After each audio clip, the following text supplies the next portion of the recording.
I step into the day with the dawn ringing in my ears. Oh, I tune into my TV show. No better way, I gotta get myself into gear. Let's go.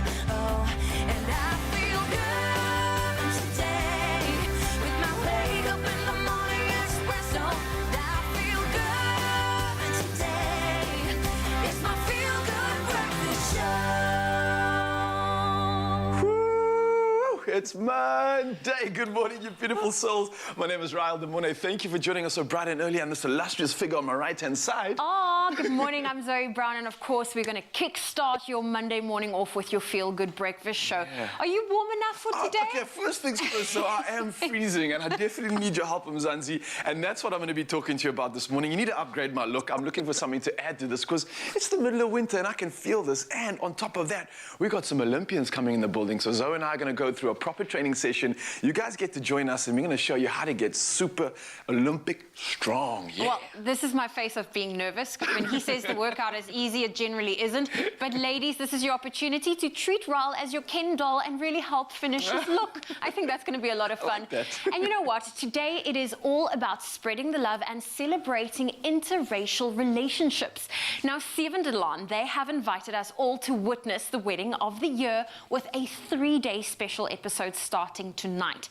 Now, Karina Nal and Nicholas Nkuna, who plays Alexa Valman and Fikani Choke, you know, they're going to be representing us and joining us on the Dryland and joining us for a video chat to talk about this significant event and chapter in the Forever Flexa wedding special that's taking place over 3 days. Much magic, obviously, that's happening and starting tonight at 6 o'clock. So do not miss that.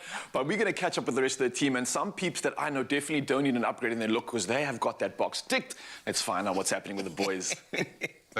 But are we illustrious? I mean, that's what the I want thing. to know. Am I illustrious this way? Illustrious. I strive for illustricity. Is that Illustricity is actually it, though. It's something that if they load shed, then electricity is down. It happens that way. But that is nonsense. Yes, it is. Our commiserations to all of the English fans out there. We were right there with you. That's probably why we are so tired this morning. Massive congratulations to Drickers du Plessis. Again, why we are so tired this weekend. Plenty of sports to catch up on. We'll do that in a moment. But right now, let's connect with you on social media. Indeed. So with no sleep because of sport, we will tell you that we are looking at some of the relationships, as mentioned, Dryland, one of the big weddings happening. And we wanted to ask you, do you know which couple that has kind of overcome the odds and inspires you? And I'm talking about any couple, especially if they've gone sort of beyond religious divide or cultural divide, a couple that's gone through it all. We'd love to hear those stories. I think people need a good inspiration on a Monday. Yeah, man. That West Side story, we're looking for that kind of loved-up inspiration this morning. Let us know on our Expresso Morning Show Facebook page. At Expresso Show is the handle to use all day. We're going to have a lot of fun, but let's get into those official duties first with the news headlines. Thank you, gentlemen. I'll start with your national headlines.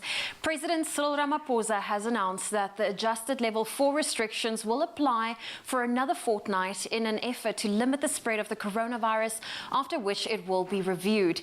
In his address to the nation last night, he said while all social, political, religious and other gatherings remain prohibited, restaurants and gyms will be allowed to reopen. Restaurants can now allow 50 patrons for sit-down meals. The COVID-19 temporary employee relief scheme will also be extended to aid businesses hit hard by the restrictions. And staying with local news, Ramaphosa also added that while he recognizes the importance of the alcohol industry to the country's economy, it's important that it remains prohibited because of its impact on the healthcare sector. He said that restrictions on alcohol sales reduce the number of admissions in hospitals and emergency rooms. Alcohol abuse is also associated with gatherings and non-adherence to public health regulations. Schools will remain closed until 26th of this month. Meanwhile, 16,302 new COVID cases were identified yesterday and 151 more deaths were reported. Moving to news abroad, construction of a new plant in Senegal to manufacture COVID-19 vaccines is expected to begin later this year. The facility should produce 25 million doses per month by the end of 2022. The Institut Pasteur, which will run the plant, said the facility would help Africa reduce its dependence on vaccine imports, which currently accounts for 99% of its needs.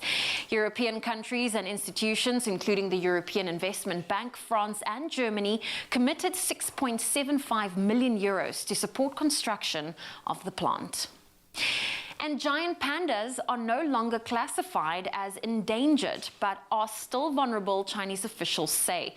The classification was downgraded as their number in the wild has reached 1,800.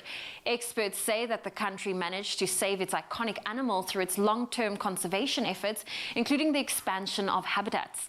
China considers pandas a national treasure, but also loan them to other countries as diplomatic tools. Chinese social media users were delighted at the news, saying that it's proof that conservation efforts were worth all the trouble. And wheelchair tennis ace Kgotatso Monjane's history-making run at the recent Wimbledon Championships is the stuff of tennis folklore. The 35-year-old Limpopo-born athlete, who is currently ranked #1 in SA and #5 in the world, was in stellar form during last fortnight at the All England Lawn Tennis Club. Not only did she become SA's first black woman to reach a Wimbledon singles final, but along with British partner also contested the ladies' wheelchair doubles final. Monjane was cheered on from the stands by none other than former world #1 and winner of 39 Grand Slam titles, Billie Jean King, who tweeted, "Keep going for it." The big-hitting Monjane hopes that her tennis achievements will inspire the younger generations to take up the sport. "I also wish them to realize that no matter what challenges one faces, as long as one wants it, you can always get it." And that's what she said. Well, congratulations once again. And on that note, that's where I leave your morning headlines. Here's a first look at your sport with Graham.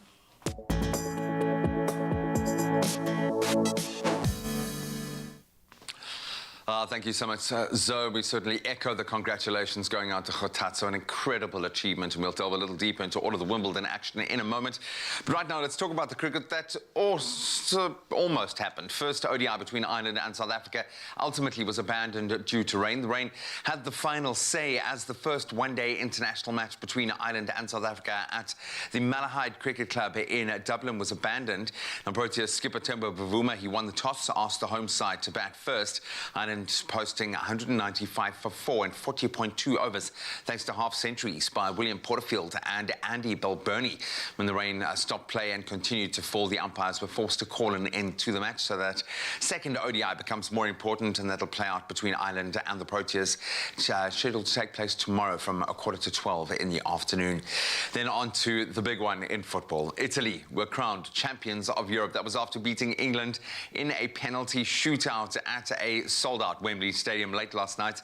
Luke Shaw scored the fastest ever goal in a Euro 2020 or any Euro final in the 2020 edition in the second minute of the game last night to make it 1 apiece. The Three Lions held the lead up until the 67th minute when Leonardo Bonucci equalised for the Azzurri.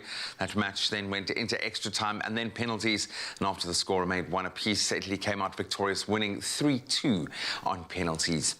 Then bringing it back home, the British and Irish Lions made it 3 wins in 3 matches on the Lions tour when they beat the Sharks at Loftus Versfeld on Saturday. Tag Burney, Anthony Watson and Jamie George, each scoring 2 tries apiece as the visitors beat them in from Derbs again. Now, a red card in that second half certainly cost the Sharks dearly. They lost 31-71 in the end to the British and Irish Lions. And staying with rugby, the Cheetahs just edged out the Pumas 17-16 in a thrilling Currie Cup encounter at the Toyota Stadium. That was in Bloemfontein on Friday. Cheetahs captain Ruan Pienaar guiding his team to victory after contributing 12 points on the night. So despite the win, though, the Cheetahs sit at the bottom of the log with 4 points, and the Pumas occupy second place on the log with 11 points, and Western Province still up on top. Then staying with rugby in the Women's Premier Division, the Blue Bulls securing a 12-5 victory over the Sharks women. That was down in Durban on Saturday. The Sharks led 7-5 at the break, but the women from Pretoria added a try in the second half to walk away with the win in their last round-robin phase. So the tight contest between the Bulls and the Sharks was the only round 10 fixture after the match between the EP Queens and Bullen Dames was cancelled due to COVID-19 protocols. Then we return to a different kind of grass. Novak Djokovic has done it again. He was named Wimbledon champion for a 6th time after seeing off a spirited Italian Matteo Berrettini 6-7, 6-4, 6-4, 6-3 on centre court yesterday. The Serb has now equalled Roger Federer and Rafa Nadal's record of 20 Grand Slam titles. And of course, in the women's singles draw, Ashley Barty beat Karolina Pliskova 6-3, 6-7, 6-3 to win her maiden Wimbledon title as well. But Jeremy Harris has just stepped into the building to give us all of the details and his perspective, so stick around for that. Right now, let's see what the weather has in store.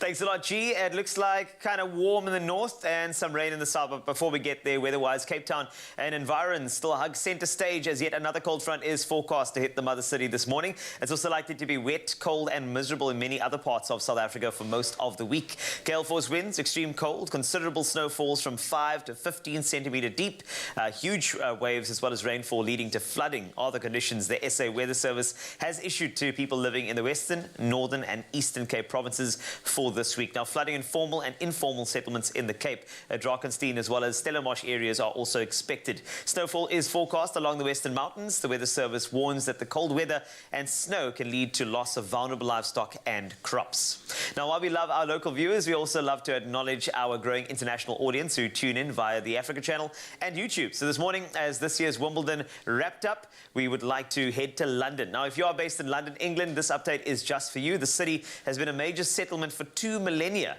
Founded by Romans, interestingly enough, after the Euros, the city stands on the River Thames.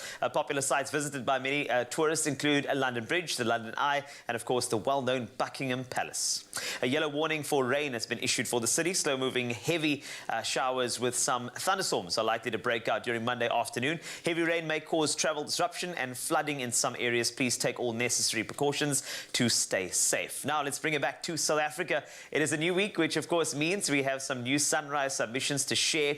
And starting off this week, we head to Overston in the Eastern Cape, where David Crathorne shared this beautiful morning overlooking the Garib Dam as the sun begins to rise in the far distance. Gorgeous stuff. Heading inland to Pretoria, Lemon Stacks Ales shared this gorgeous view overlooking the city, showing off the sky's colours as it transitions from hues of orange and yellow to blue, making it a screensaver as always. Now, thank you to each and every viewer that takes the time to share their sunrise views with us. Please continue to share how you start your day with us on the Expresso Facebook page. Now, let's take a look at the temperatures. I mentioned to you, quite warm in the north, cold in the south. Polokwane, let's start with you, 8 to 22 today. Bombela, you can expect 12, rising to a massive 29, believe it or not. Pretoria, 7 to 21 for you. Johannesburg, 4 to 17. Mahikeng, Goeiemorgen, good morning. 6 is your low, and you shoot up to 24 later. Klerksdorp, 5 to 22. Kimberley, no precipitation in your area to the low, rising to 24. Bloemfontein, 0, but you'll get up to 22. Richards Bay, 16 to 27 degrees Celsius. Pietermaritzburg starts at 9 and then wraps up with 28 degrees Celsius. Durban, 17 to 27. Mthatha, 7 to 26. East London, 10 to 29. Cradock, 2 to 25. Gqeberha, 8 to 22. George, let's get into the rainy side of things. 6 is the low, rising to 18 with a 60% chance of precipitation. Cape Town, 9 to 12, 80% chance of rain for you. Same in Worcester, 6 to 12. Sutherland, -1 is where you start, up to 9. 60% chance of rain in your area. And then Uppington, 3, that goes up to 22 degrees Celsius later. That's a wrap of your temperatures from across the country. Do remember to send a sunrise photo my way on the Expresso Facebook page as we continue the action on your Feel Good Breakfast show.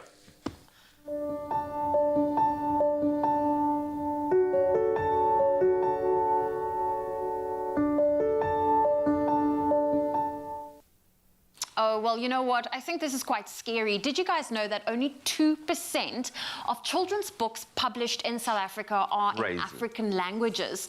Well, this means that so many children have never read a bedtime story in their mother tongue.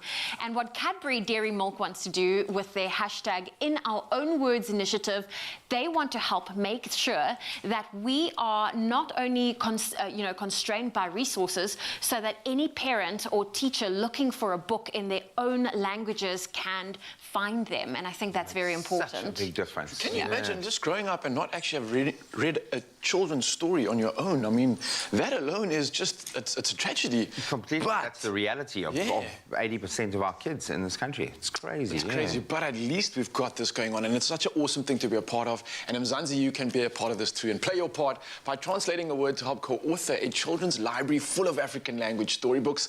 And today's word that we're translating is snake. Oh, I'm guessing the villain of the piece. If ever a snake's written into a story, he's doing something, he's up to no good. Snake. Yeah. He's trying to trick someone. I guarantee you this is a naughty snake. However, his personality is going to end up, this is what snake is in Siswati, is the chosen language. Siswati for this morning. And snake translated into Siswati is Nayoka. Nayoka. Oh, It's quite very automatic as well. interesting. Nayoka. Nayoka. Yeah. But I love what you say, G. I mean, a snake is such a symbolic figure when it comes to any parable, any life lesson, any story. Yeah, the snake eating its own tail. Exactly. You know You're a Buddhist. There's so many good philosophies, and I think this is such an important part for kids. So, what was the word? Nayoka. Nayoka. There love we that. go. And Afrikaans is slang. A snake is a slang. That's also quite onomatopoeic. Slang. Yes. You notice it's got that like snaky slang. Yeah. Yes. That snaky feel. Well, there we go. Well, help ensure that all children can really enjoy enchanting African language tales in their own languages by translating just one word, and help co-author a library of African language children's school books, hashtag In Our Own Words. Yeah, and you can visit cadbury.co.za and at Cadbury Dairy Milk SA on Facebook, or Cadbury_SA on Twitter and Instagram to start sharing your own words. What are you waiting for? Let's upskill some kids. Let's redefine some of their futures.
Welcome back. You're just in time to delve into a bumper weekend of sport. The Azzurri have completed the Italian job at Wembley Stadium late last night when they beat England in what was ultimately a very exciting penalty shootout to be crowned champions of Europe in the Euro 2020 final.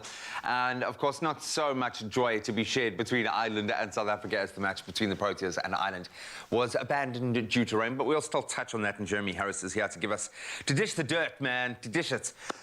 Because that's all we got really out of the cricket. Anything stand out for you in the innings that we were able to take in? Maybe that Ireland can bat? It's going to rain, then believe him. Particularly in when Ireland. they say it's going to rain in the UK and that far north, you know it is. Yeah. Look, I mean, I think we were talking about on Friday the fact that there's no substitute for match time, match play, and at least they got that. They got 40 overs. Maybe just a bit more. So it was bowling in practice. It was exactly that. Practice, yeah. And I think that, you know, they had done well to restrict him to that point. It was 190 odd at that stage. So it wasn't going to be a massive ODI score. So I think they'll probably have, at the end of 50 overs, been happy with their performances. But, I mean, to not complete the game would have been frustrating for both sides. Yeah, they'll get to give it another crack tomorrow, yeah. 11:45. It's going to happen again. Let's talk about the result that did happen. Oh, man, I wanted to believe, I really wanted to believe that, you know, cometh the moment, cometh the man, cometh the hour, and it did come, and then it was extended, and then we went into extra time, and nothing happened, and we went into penalties, and then you kind of felt that was going to be the moment where England imploded. How are you feeling about, first of all, the match itself, but also our champions, new champions of Europe? Look, I thought England started very well, obviously. Started very well. Minutes, yeah. But it felt to me like, you know, as the match wore on, Italy were getting more into the game, more and more into the game. England started well. They scored, obviously, very early, and they controlled for big sections of that early period. And then Italy came back, obviously, and Bonucci helped himself to, you know, a very important strike. I was fairly sure we'd see a result inside the 90, but I was worried that if it went to penalties, it would go Italy's way, just from the virtue of the fact that in the entire tournament, both of these teams have only seen one penalty shootout, and it was Italy who were, you know, were able to sort of weather that storm. And I thought, well, that might come to be a useful bit of advantage or experience for them. And for this Italian side, they haven't been behind very much in the last almost 18 months of play. They have been outstanding. So in essence, on balance, they should have actually taken this. This was a trajectory that they've been on for a while. So take nothing away from a team that has been performing brilliantly long before the Euros even kicked off, but they earned the right. Yes, no, absolutely. And I mean, you know, I think that whilst the English fans and all of England will feel disappointed, conversely, you know, Italy will look at themselves and go, this is exactly what we planned for and what we deserve as well. So I think that, you know, fair is fair. It certainly might have been a moment that was just too big, given the enormous support, the enormous expectation around that England performance. They'd done well to get to the final. They very much deserved it. Just not able to get across the line. You hope for the players like Marcus Rashford, young players, that this isn't going to be... Jadon Sancho as well. Yeah, it's not going to define them. And look, they would have been able to get incredible advice from Southgate, their coach, who had been through it himself in a similar penalty situation in a World Cup scenario. But we're going to continue our chat, talking Euros and talking all things sports. And a massive shout-out to Dricus du Plessis for winning in the UFC. Thank you, G-Man. Well, listen, speaking of sport, we thought with the Tokyo 2020 Olympics right around the corner, we can't wait to see our top South African swimmers in action at the global showpiece. Now, training to improve swimming, it really takes a combination of exercises both inside and outside of the pool. Dryland exercises, however, can help to build, strengthen, and really to increase speed, power, mobility, and flexibility in the water. So for this morning, Ryle is going to take me through a Dryland workout, if I can put it that way. Exactly that, yes. A Dryland workout, it's something going against the grain, but it's for everybody that doesn't have a pool. Okay. Because just because you don't have a pool, just because you can't be swimming, doesn't mean that you can't train and improve your swimming when it comes to your speed, flexibility, and everything else. And any top swimmer is not only concentrating on just swimming in the pool. You'll notice this with any Olympic athlete or any athlete in general. lots of training involving other accessory items always adds to your main event, and that's what we're going to be doing right now. So not only can you benefit from this as a swimmer, but if you're not a swimmer, you also will benefit from this as well, because it's a full body stimulator, right? Okay, fantastic. I'm wearing blue to pretend we're in the pool, or for the pool. Okay. I love that. Okay, Go so for it. crazy concept is the following: the fact that you need a core for swimming, right? Although you're floating, you still need to utilize your core, and that's what we're going to do now. So straight on the ground, just to start off with, I've got 5 exercises which are going to stimulate the entire body, and it works on your strength. So a nice, good core workout is a basic plank, and this is something that you guys can do at home. It's very easy, making sure you have a neutral spine. You want to try hold this for 30 seconds to a minute, depending on your strength range, and it's a great way to kind of just check in with yourself and see, hey, how's my core doing today? Is it holding me up? Am I starting to shake after like 10 seconds and I'm about to fail? You can always check in with this exercise. It's a great one to start the day. Once you're done with that, we can start getting a little bit more active and start working our way through to other parts of the body that actually help with swimming. Now, crazy enough, believe it or not, your legs are so important when it comes to swimming. Okay. It's not just paddling. So we're going to work on that right now. This is a lateral lunge. Somewhat very similar to a normal lunge, but it works some of the medial and lateral lines as well. So that again is great for swimming, especially when you have all these different types of strokes. Breaststroke, butterfly. Strengthen the legs. It's all angles. Okay, so what we're going to be doing, standing shoulder width apart, starting with the right leg, you're just going to spread it out, point your toe as far out as you can, leaning on that leg and then bending it as you lower yourself down, keeping your spine nice and neutral. Beautiful form, Zoe. And then coming straight back up with a nice squeeze of the glute.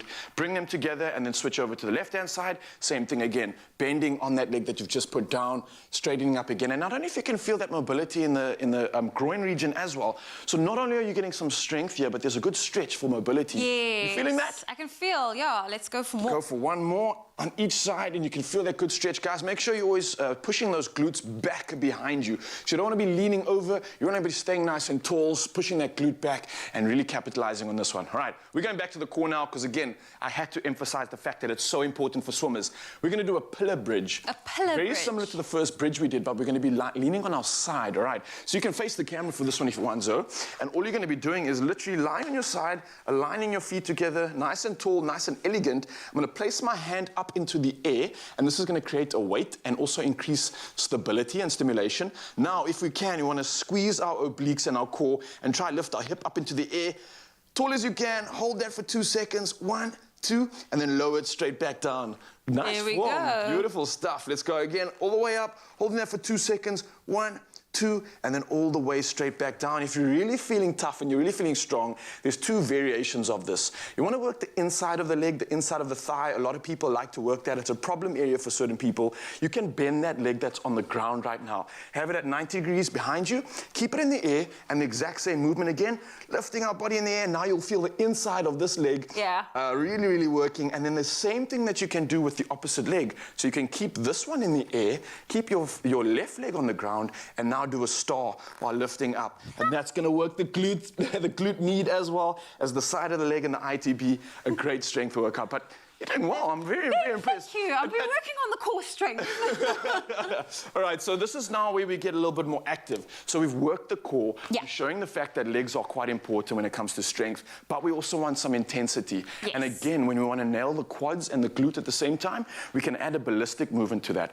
So the greatest workout that we can do incorporating ballistic movement, working the legs, and also getting some cardio, it's a squat jump. Now, I know it's hard, I know it's tricky. You guys have done this before, but what I want to emphasize especially is reducing injury. Now, remember, after all these workouts, you need to make sure that, and before the workout, you are warming up. But at the same time, especially when we're doing the squat jump, the mechanic is obviously we're squatting, and on the extension and on the squeezing of the glute, we actually want to raise ourselves into the air and jump. But now it's important that when you jump, you land like a ninja, nice and soft, all right? So there's 2 ways of doing this, and maybe you guys can get close up on my feet. So the no-no is landing and just going, landing straight on your heels, flat on your feet, all right? That's a no-no. You don't want to do this. There's too much impact on the joints. You want to land with your toes first, then the heel, then the calf, and using your glute at the same time. Beautiful form. Yeah. So from that squat, jumping up, land like a ninja, nice and soft. You don't want to hear that landing when you're going down. That means your muscles and your tendons are supporting the load and eccentrically lowering your body, giving you an incredible lower body and leg stimulation. And of course, a good sweat on top of that too. Now for That was all good. of these exercises, though, you can go for 30 seconds in total to a minute. Go for 4 rounds, and that alone is a full body workout. How'd that feel for you? It felt good. I mean, I'm a little out of breath now, but it's good. Well, the evidence, Zanzi, you guys can try it at home. Obviously, you can see no equipment needed whatsoever, but a full body workout to kickstart your Monday. I mean, what do you need? This is what the Tokyo Olympians are doing. Yeah, enjoy.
It's my feel-good breakfast show. So, we've had classic fashion from Timby, classic cars, thanks Chad, and we've seen classic hairstyles.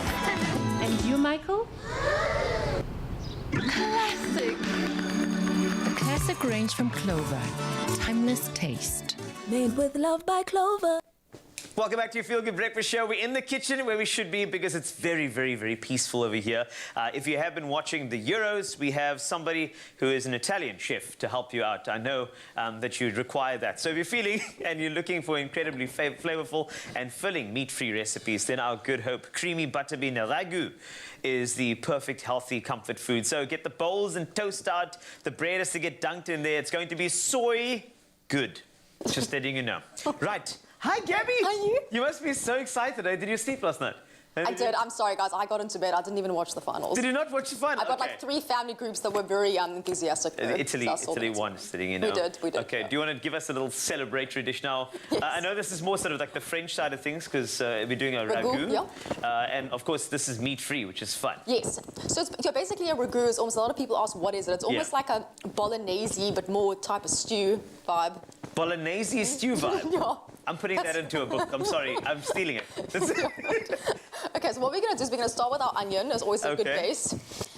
Which we're going to kind of cook slowly and cook off. So Great. this is one of those recipes you can cook it quickly, but if you want the tomato to really kind of go through, I prefer it a bit more Yes. slower cooked, you can. Would you be able to cut those bell peppers for me? Bell pepper, of course. Please, I got I'd you appreciate covered. it. Thank I got you. So I did some research on the word ragu. Because, did I mean, you? I wanted to Yeah, impress please you tell today. me what your Okay, research no, is. because the thing is, it's to revive the taste of. Really? Yeah. I didn't know that. So that's the vibe. So Yeah. basically, so it's ragoûter from French, and it Yes. means to revive the taste of. And traditionally, it actually started off with some mushrooms all thrown together, as well as so it's kind of like mushrooms and vegetables thrown together, just to kind of make things go further. Next thing you know, they got a ragu that's kind of added with like a little protein. They added fish as well. So I just loved it. Also, just ragus are so. I just think they're so versatile. Yes, they are. Because if you think about like what you can add to them, and it's so beautiful. You can use them for everything, and I just think that it's something that you can add rice, pasta. Oh, yeah, and also, so what's also quite nice with the ragus, you can make a massive pot of it, especially even with the butter bean one. Yes. And you can store it in your freezer. You can have it in wraps. You can even have it as a base to a cottage pie. There's so much you can do with it as well. See, I love it. That's the best. It really is. But of course, now what we're going to do is we got that beautiful this, yeah. good up soy milk, and what I like about that is that we have a kind of like a protein overload here, which is always good because you got these butter beans here, protein, soy milk, protein. Yes, soy much protein. So I must tell you a fun fact about having your protein when it comes to your soy mixes, your soya beans, and your butter beans. Oh, wait, this Did is you exciting. know that it's only a complete protein if you pair it with a grain? Which I didn't know, since when I went vegetarian, I was like, oh, okay, it's quite interesting. So like having this with bread, as we serving it today, is perfect, or with rice, with your grain, pairing it with the beans. Are you saying that carbs are necessary? Carbs are necessary, that's what I'm saying. Are you saying that I'm saying, carbs are necessary. Thank you so much. Yes, carbs are necessary. So as soon as it makes you feel so good. Eat your carbs, that's fine. Have it with your stew and you'll regret. Yes. So as soon as you've done that, I'm going to throw that in with our garlic and our onions here, which are cooking beautifully. Beautiful. Yeah, it's simple. Okay. You like just throw everything in. Do you want to just grab those? Yeah, please. Oh, you're welcome. Thank you. So, I'm going to add these in here. And again, if you have the time, slowly cook everything. That's the onion smell, etc. Yeah. And just to kind of go through what you put in there, you got the onions you put in there, you got the garlic you put in there. You're still standing by. You got the red wine vinegar, oregano. There's still some pepper going on there as well. I think that's grated tomato. That is grated tomato. There. And then over there, it looks like sugar. It is a bit of sugar. Is it a bit of sugar? It is a bit of sugar. Everybody needs a bit of sugar. Yeah. That's right.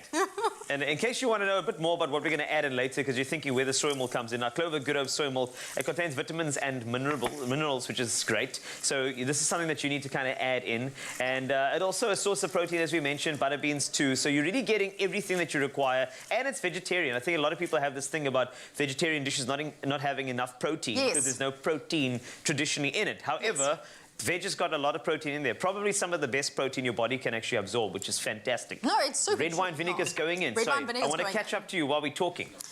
Our red wine vinegar has gone in. I've got our herbs in here, which we've added some oregano. Yes. We've got our good pinch of salt. So the trick over here, and this is what I think is one of these little touch points of the recipe, is that these butter beans, they're quite sensitive to heat. I mean, they can really break down completely in the pot if you're not too careful with them. And obviously, you don't want to get them to that point. You still want to get a bit of the bite from the butter beans, right? Chewiness. So basically what I like to do is, now that we've got our tomato on here, I like to bring it to the boil and reduce a little bit longer, then throw in your beans. Okay, fantastic. Because you don't want to go too early with them, otherwise you're going to get that... But it depends on you, eh? Some people like that tomatoey, more acidic taste. I prefer something more slow cooked, but I mean, I know my mom, she likes tomatoes more like that fresh taste. Fantastic. So in which case we then can add our spinach and our beans now. Fantastic. And I mean, and also you can use other legumes, I'm sure. I mean, you could probably use butter beans, but I think I see this dish being with some chickpeas as well, which is... Yes, chickpeas could go really well. It'll be beautiful. Also another source of protein as well. And then, of course, you can wilt the spinach in there and add some other... And you could probably go a bit boss on the vegetables if you want to. You can throw some mushrooms in there, whatever. But that's the beautiful about a ragu. And then prepare your bread, which is important. Don't forget your carbs. Don't forget the carbs. Yes. And just a one little thing over there. The soy milk's going to go in afterwards to kind of make sure that there's that beautiful sauce to it. Creaminess at the end. Gabriela. This is fantastic. If you want the recipe, Gabrielle and I, we've got together, we've got our crayons together, we've got the recipe up on expressoshow.com. And if you missed out on any of our steps while this ragu gets down to its beautiful flavor, and of course that thing that we're going to add to the bread, then take a look at this beautiful recap. It smells so good. Thank you.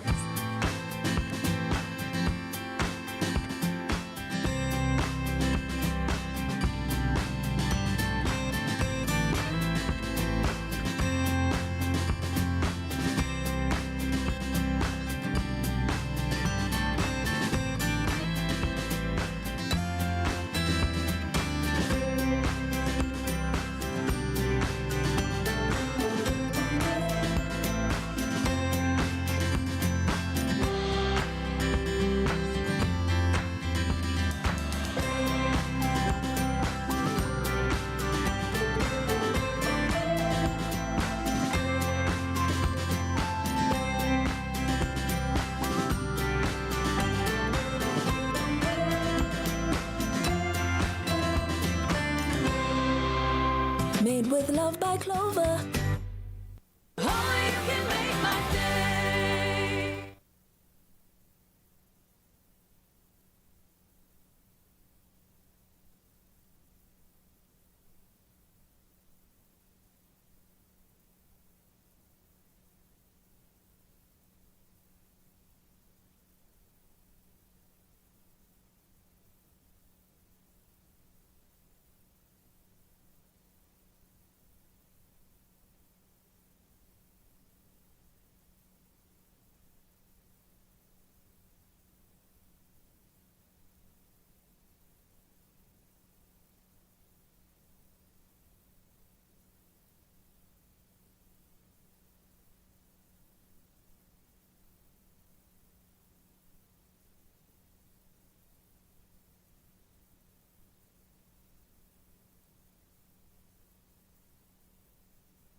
Feel Good Breakfast Show.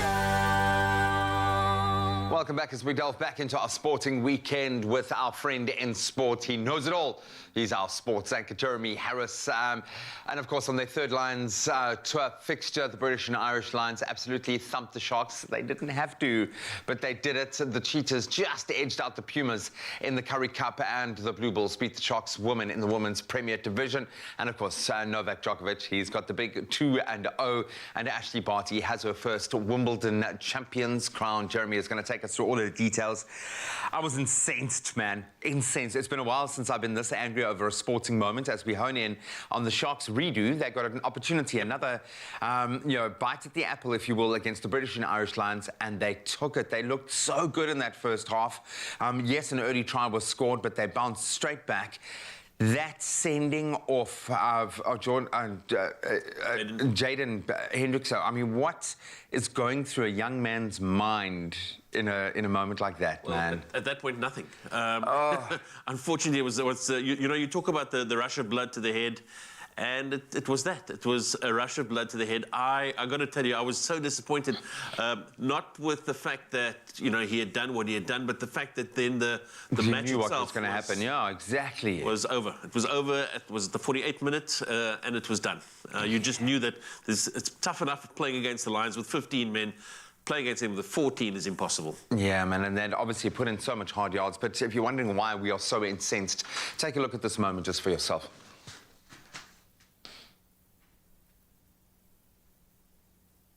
Take a look at that, please. Thanks very much. Just going to have a little look here at a potential elbow on Jaden Hendrickson. Potential foul play by 9 I white. should say an elbow something. An elbow in the face. Right, Bonzi, look at the screen, please. The actions of 9 white. Okay, so we've got them on the floor now. They're all falling on the floor. So we've got a direct elbow. That's not part of momentum. What is he That's a doing? direct strike. Oh. And Bobs, there are cameras everywhere. You can't get away with it, and it's silly from the South Sea Sharks. They've been so competitive. He has been so good throughout this game. And discipline. Yeah, I mean, I don't know what he thought. What he thought was going to be the outcome of a move like that. Like you say, just screensaver moment. The brain just disconnects from the body, and I'm sure he took his licks. One would hope from the coaching staff, and I'm sure is being punished. But crazy stuff. But nevertheless, that meant that the British and Irish Lions ran away with it, 71-31 there. Not so much a free scoring encounter when we look at the Currie Cup, but an exciting one. The Pumas still doing the surprise outfit, and I think they're second on the log at the moment, just going down to the Cheetahs. Yeah, and I think just going down to the experience exactly inside that Cheetahs team. Very much so. Ruan Pienaar making the deciding kick there as well. I think he had 12 on the night.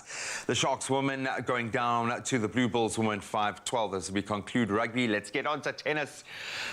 We wanted an old dog to do it because these young upstarts have been creating so many waves, and he did it. And not take nothing away from Berrettini's performance in the final. He certainly had the self-belief, but Novak Djokovic back to, at his best, and he continues to be at his best. Yeah, and I mean, I think that these Grand Slams have shown us, and maybe this last couple of years have shown us, the new kids on the block are able to hold their own, given half a chance. But you're going to have to get up really early to be able to get past the likes of Federer and Nadal, and in this case, Djokovic. It's a very elite group of players that he joins. That club of 20 Grand Slams, wow, that is impressive. Unbelievably impressive. And obviously for him, an emotional moment as well. Let's relive that right now. That wasn't always the case for Djokovic. I think in light of this was always Federer's home turf, and he was always the underdog. He was always the bad guy, the villain of the piece.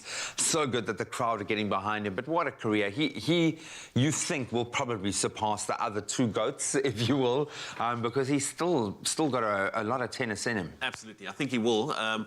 Came into it as the top seed, #1 ranked player in the world, but she still had to do the deal against Karolina Pliskova, and that's no mean mean feat to win any final, but she gets her first Wimbledon title. Yeah, and I'm so pleased for her. I call her the pocket rocket because, I mean, she's a tiny bit of a dynamo, and what a performance. Means obviously so much to both of them to be there, obviously, but for her, you could just see it was so special watching some of the footage of her folks watching back home in Aussie when she was able to clinch that championship point. They went absolutely ballistic. So clearly it just meant so much to everybody there. Yeah, I think there's nothing quite like a Wimbledon title, and for Ashley Barty, it was probably the highlights of her career. Take a look.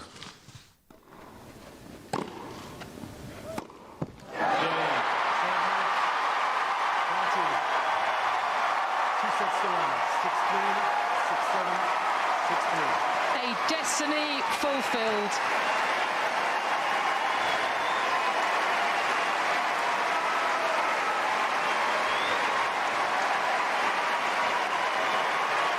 Well done, ma'am. Hey, absolutely superb, but a great Wimbledon, and I suppose we just appreciate live sport, and I can imagine for all of the fans being allowed to be in there, just like at Wembley Stadium, and absolutely magical moments. Some of them would have been able to see this superstar. I thought she had plateaued, but she is getting better and better.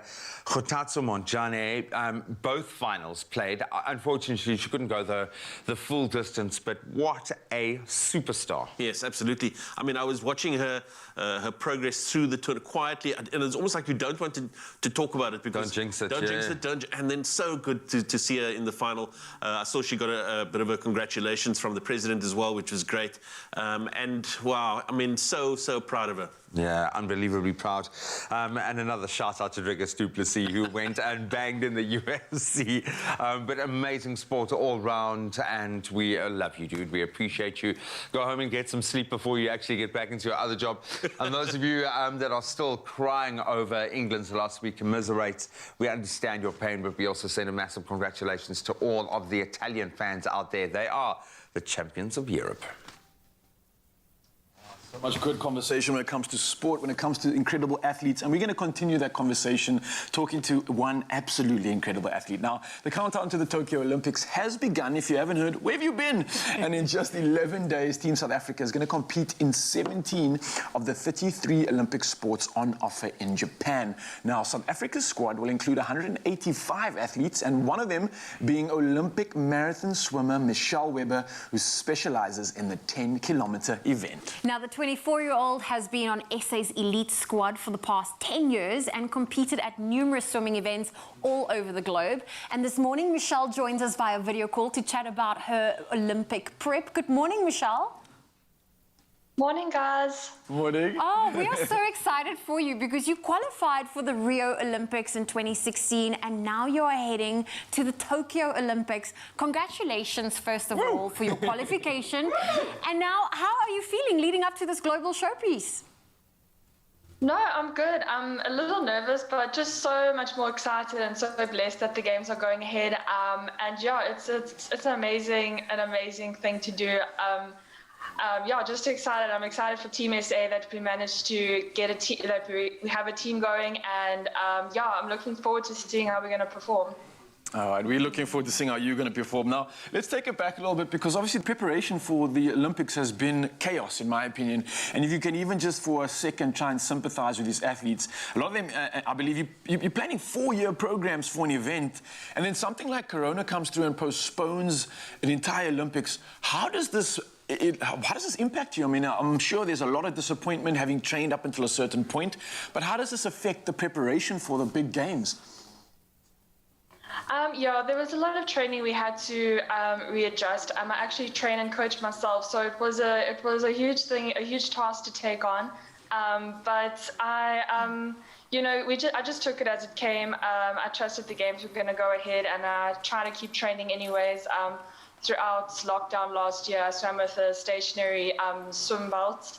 So you sort of just swim in one place, and you tie the belt towards a pole. Or a chair, and then yeah, you just swim in one place just to try and keep the swimming movement going. But yeah, that was my lockdown, and that was how I sort of just tried to keep training.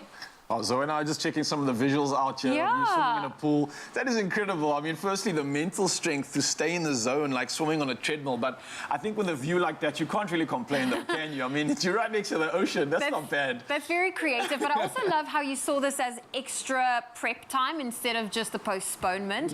I wanted to know from you, I mean, specializing in the 10-kilometer event, how strong do you have to be mentally? I think for me, the thing is, what goes through your mind during a race?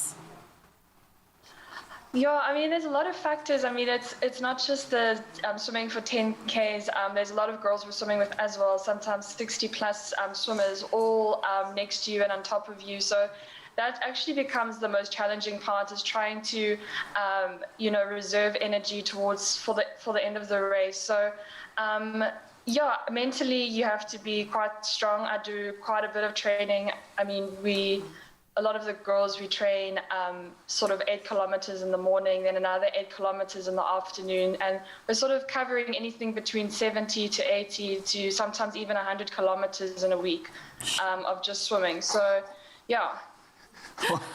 So when I look at each other, it's like God draws our chalk. You just said something like in excess of 100 Ks of swimming a week, right? Yeah. You don't it's like if we have crazy. Yeah, it's quite a lot. It's just like literally staring at the black line and just trying to think of the race and how you can mentally prepare for it. Yeah. We were actually doing a little workout inspired by you, Michelle, and inspiration of the Olympics. We tried. We tried our best.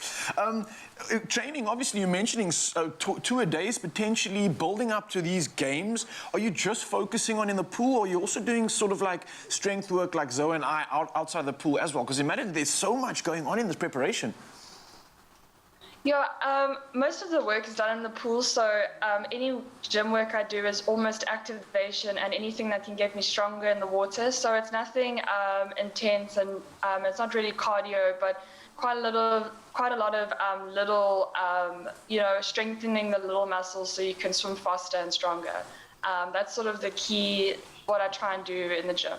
There we go. And I wanted to know from you, I know that you started the Share a Lane project to give back to the swimming community. Tell us a little bit about Share a Lane. Yeah, so that's sort of it's a free one-on-one swim session I do with swimmers in and around Cape Town. And yeah, we just meet up for about an hour swim. And yeah, we just sort of catch up. The name Share a Lane came from, when you get in the pool, it's you're swimming by yourself, and then if the pool's full, a gym member or another swimmer would come in and ask if they can share a lane. And that's sort of where the name came from. And yeah, it's a fun way for open water swimmers to almost reconnect in the swimming community. Amazing. I absolutely love that, Michelle. We can't congratulate you enough. I think everybody in the studio is looking around with a massive smile on their face. You are an inspiration. You are wearing our flag, and you're going to carry it with so much pride. And we just wish you The ultimate accessory. The latest shiny thing. Mesmerized. Trying to keep up, but never getting ahead in an endless cycle of spending. In this world of constant upgrades, do you want a bank that takes your money, or a bank that takes your money seriously?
It's my feel-good breakfast show. beautiful souls. Of course, it's Monday, and what does that mean? It's Gospel Monday. We get to celebrate, and we're celebrating with a special soul this morning. His name is David Yankees, and he dreamt of becoming, believe it or not, a professional rugby player. But his dream was short-lived when he suffered a career-ending injury, and it was through music, though, particularly gospel music, that he found great encouragement, healing, and motivation to keep going while grieving the loss of his rugby career. Here we go, verse 1. Oh, honey, dear, van doodskade.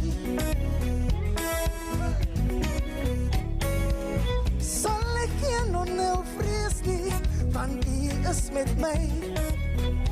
Julle moet dans al by die huis. U is my toevlug en my skuilplek.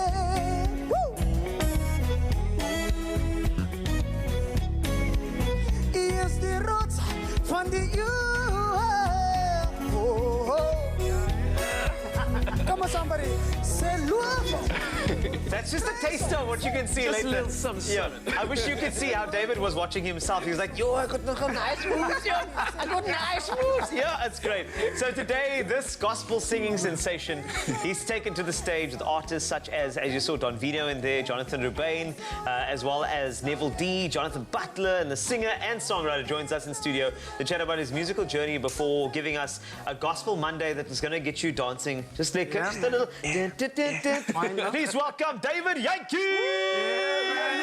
Yeah. Welcome, brother. How you doing this morning, man? I'm cool, man. It's so good to be here. How do you sit here? You just... How's the vibe? You must sit liquor. Just be liquor. That's all you need to be. I'm all about being liquor. I can see.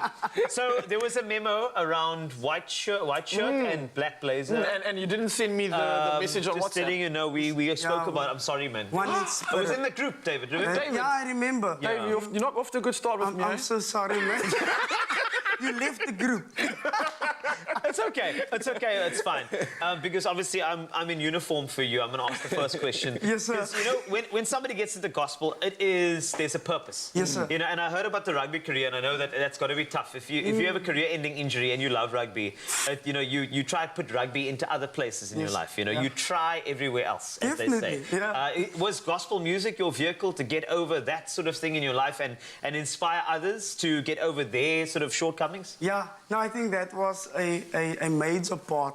You know, growing up in church, it's always something that was a part of your life. Yeah. It was always there. And, you know, when as a sportsman, before any sportsman, when you go on a rugby field, you pray. Yes. Okay, most of them do. Yes. But gospel music was always a part of that. And when the rugby thing didn't work out completely as I imagined as a teenage boy, you know, you go back and you sit in your room and you cry a bit, but then you sing a song. And that's a song that encourages you. It won't be the love song. It won't necessarily be a pop song, but it will be something that you ask God, what's my way forward? And in that I found healing. And that's why I chose gospel, man. I can't argue with that. I mean, how better healing than dancing, singing, praising, and celebrating? It doesn't get better than that. It can't get better. Did you ever think that you would add to that by singing, dancing, celebrating, and creating your own music? And I believe you're producing 2 new singles titled Trust in God and God Het 'n Behaaf. Yes. Tell me more about the meaning behind this, the inspiration. I mean, a young kid playing rugby all the way to someone that is literally serving with your passion, with your talent. How does that feel, and where was the inspiration for this? That's crazy, man. Like I said, yeah, I think it's important as young people, you need to pick yourself up. Doesn't matter where you're coming from, you just need to pick yourself up. And I decided to pick myself up. I never imagined that I'll do this music thing like I'm doing it now and compose my own music. But it's just something fresh. And like you said, Trust in You, it's going to be a first on Expresso, just saying. Yeah. Oh, yeah, exclusive. Exclusive. I'm doing 2 of my songs first here. That was a song that I wrote out of a very dark space, you know, COVID. And, you know, when COVID hits home, it's just a different vibe. And I just decided, I wrote the song, just came, Trust in You. We need to trust in God. And it was slow at the time, and I'm like, no, man, this is not my vibe. I can still send a message out with who I am, the happy guy that I am and who I am. And that was just where that song came about. And God Het 'n Behaaf, Jy weet, is mooi Afrikaans. A friend of mine, Byron Levi, he called me once and he said, listen, I have a song here, let's sit together, let's do this. And on that day, I can remember, I didn't feel very well, man, but you know, as best friends, you go to your friend, you know, you talk to him, and he was playing on his guitar and he's playing this tune, and I'm like, bro, I feel exactly what you are saying now. And we worked up the song, and you know that it doesn't matter how you feel, God is interested in us. Yes. It's not a thing. He will come through for you no matter what. And we did a song, and it came about, and I called my producer, Ethan DeCap, that is here, and I said, bro, music, yo, boom. And it's happening on Expresso. Today. It's happening. It's God's work. Yeah, it is God's work. And David Jantjies, I know he came from rugby, so all I'm going to say is this man is the scrum half of the year. Just letting you know. And he's going to perform for you a little later on your Feel Good Breakfast Show. As we get into news, Zoe is standing by. Thank you, Carl. I'll start with national headlines. President Cyril Ramaphosa has warned those participating in violent protests that the government will not tolerate acts of criminality. Addressing the nation last night, he warned that those involved in acts of violence related to the arrest of former President Jacob Zuma will be arrested and prosecuted. Violent protests in KwaZulu-Natal and Gauteng have affected key infrastructure and led to the closure of major trade routes in KwaZulu-Natal after trucks were torched. Meanwhile, the Constitutional Court will today hear a bid by Zuma to have his 15-month imprisonment sentence reviewed. And staying with local news, the president also announced that the adjusted level 4 restrictions would apply to another fortnight to limit the spread of the coronavirus. He said restaurants and gyms will be allowed to reopen. Restaurants now allow 50 patrons for sit-down meals.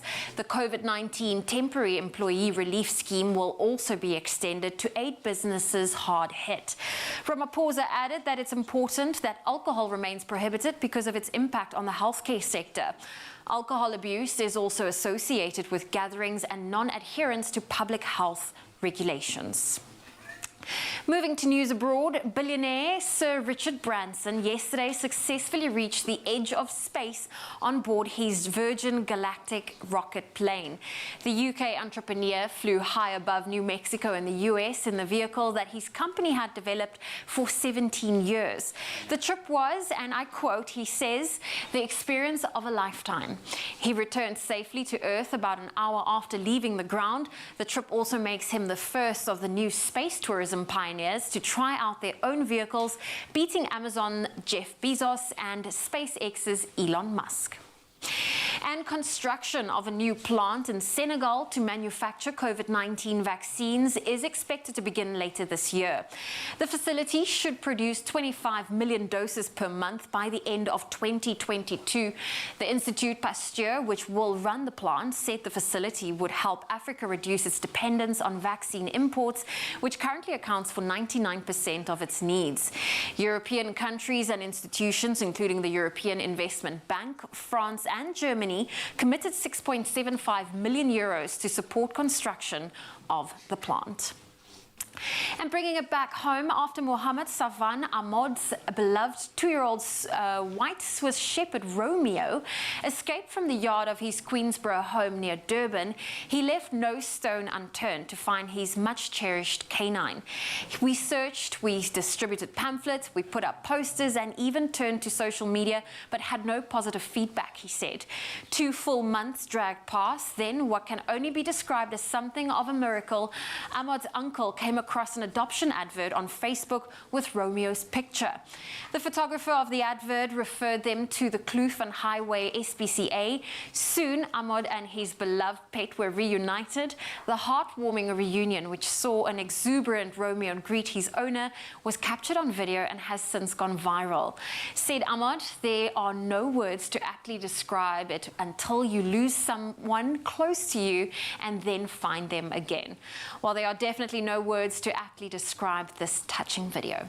Well, on that happy note, that's where I leave your morning headlines for now. Here's another look at your sport with Graham.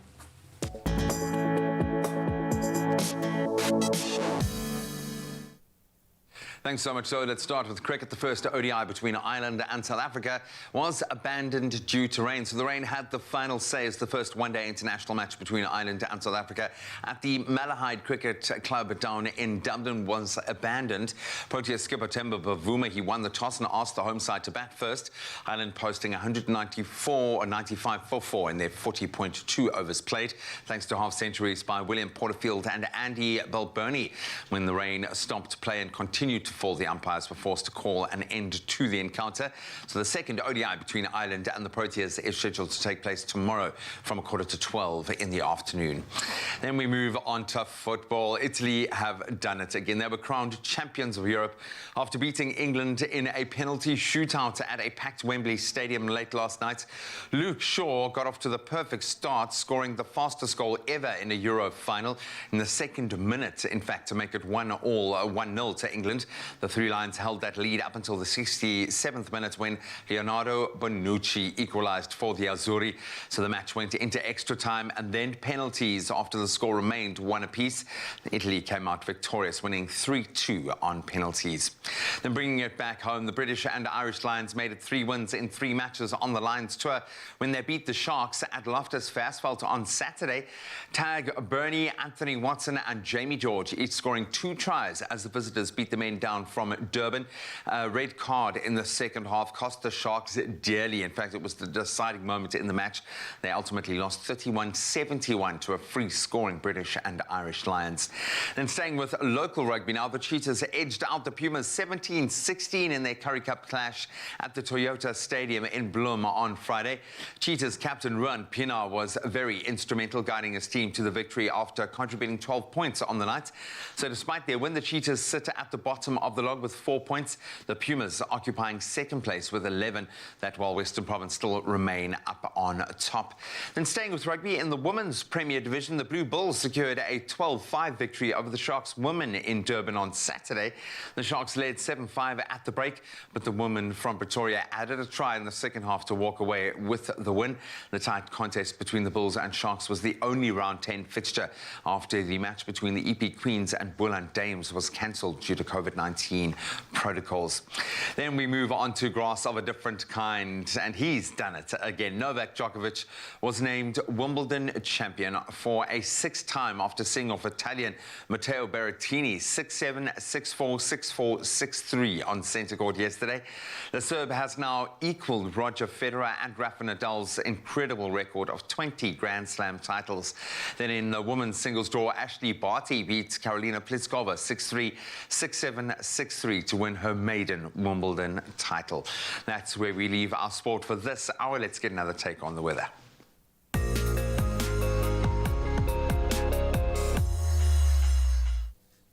Thanks a lot, Graham. And let's get into those weather details. Starting off with a study by climate researchers. They say that wildfires raging in the west of the United States as the region is experiencing a heat wave that has brought record temperatures to several areas of virtually impossible without climate change. On Saturday, Las Vegas matched its all-time temperature high of 47.2 degrees Celsius. Firefighters battling the many wildfires in the region say the air is so dry that much of the water dropped by helicopters to quell the flames evaporates before it reaches the ground.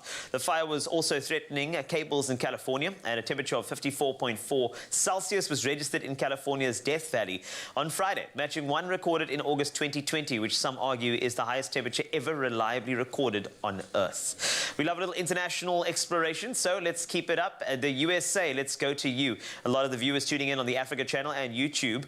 We head to Carmel by the Sea, a quaint Californian town filled with sugar white sands along the Pacific Ocean, with a shoreline of stunning cliffs and wispy cypress trees and a Spanish mission-style downtown anchor this community, and which is tucked in a wine region. A random fact is that Clint Eastwood, a former actor, of course, he's a former mayor, in fact, and today the area can expect areas of low-lying clouds and fog giving way to some sun, with a maximum of 19 degrees Celsius being forecast as well.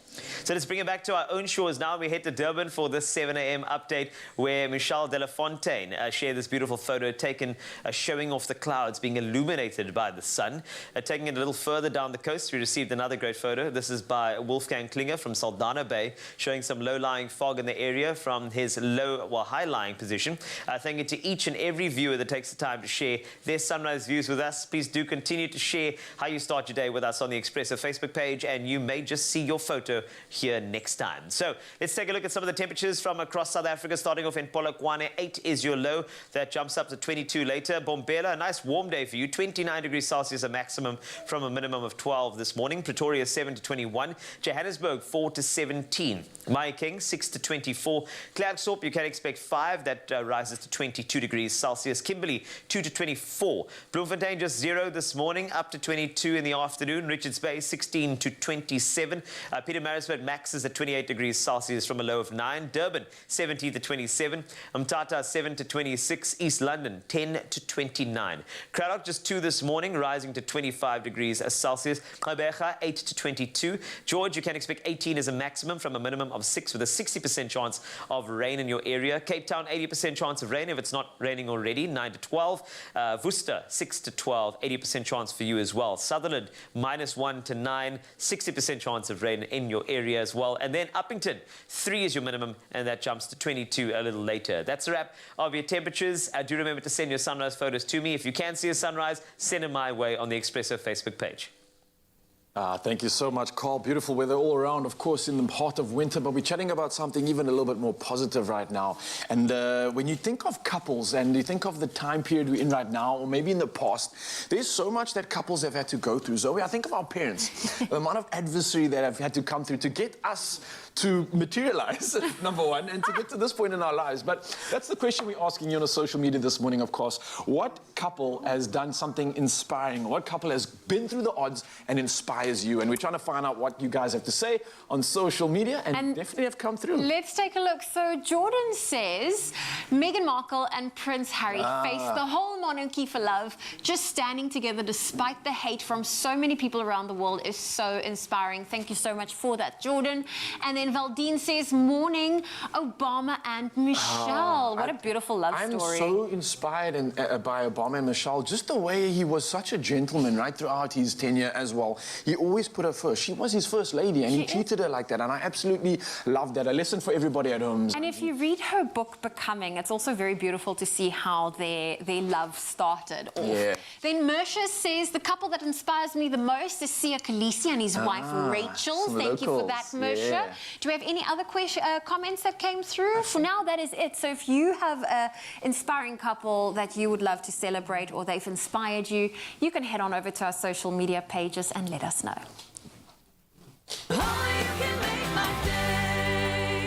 Care is bringing passion to everything you do. Proving good taste and good values go hand in hand. Care is what goes into every single cup of Nespresso. Made with care. Hecho con cuidado. Nespresso. What else?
Nourish your skin with Ingram's for Men, enriched with triple glycerine.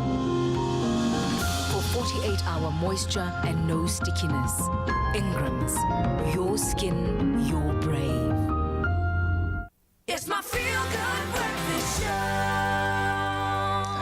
welcome back, beautiful souls. It's Monday, of course, and obviously when we're talking about the start of a strong new week with new opportunities, that means it's important to make sure that you keep your wardrobe easy, edgy, and stylish, right? So winter's all about casual picks, soft touches, and essential pieces like this basic V-neck or crew-neck t-shirt. And today I've opted for exactly that. I've got a nonchalant look on this morning, a short-sleeved crew-neck t-shirt, of course. It's a little bit loose, so you can get it oversized, you can get it to fit, but no matter what, it's going to be breathable, and it's made from a pure cotton yarn. But it is winter, it's the middle of a chilly one, and to warm me up this winter, I'm adding something cool. Now, I've got a long sleeve knitted hoodie that I think has just been crafted from fine gauge cotton yarn with a dapper, slim fit silhouette. Now, I think this is definitely going to be the perfect item to add to my winter look right now. It's still kind of keeping it casual, it's still kind of keeping it nonchalant, but just look at this effect once I put it on.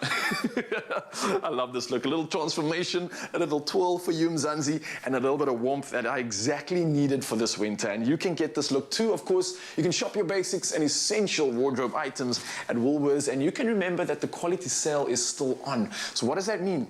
You get 50% off selected fashion, beauty, and homeware items, and you can shop it safely at Woolworths in-store, online, and on the app. So all you got to do is let me know, what do you think of my look?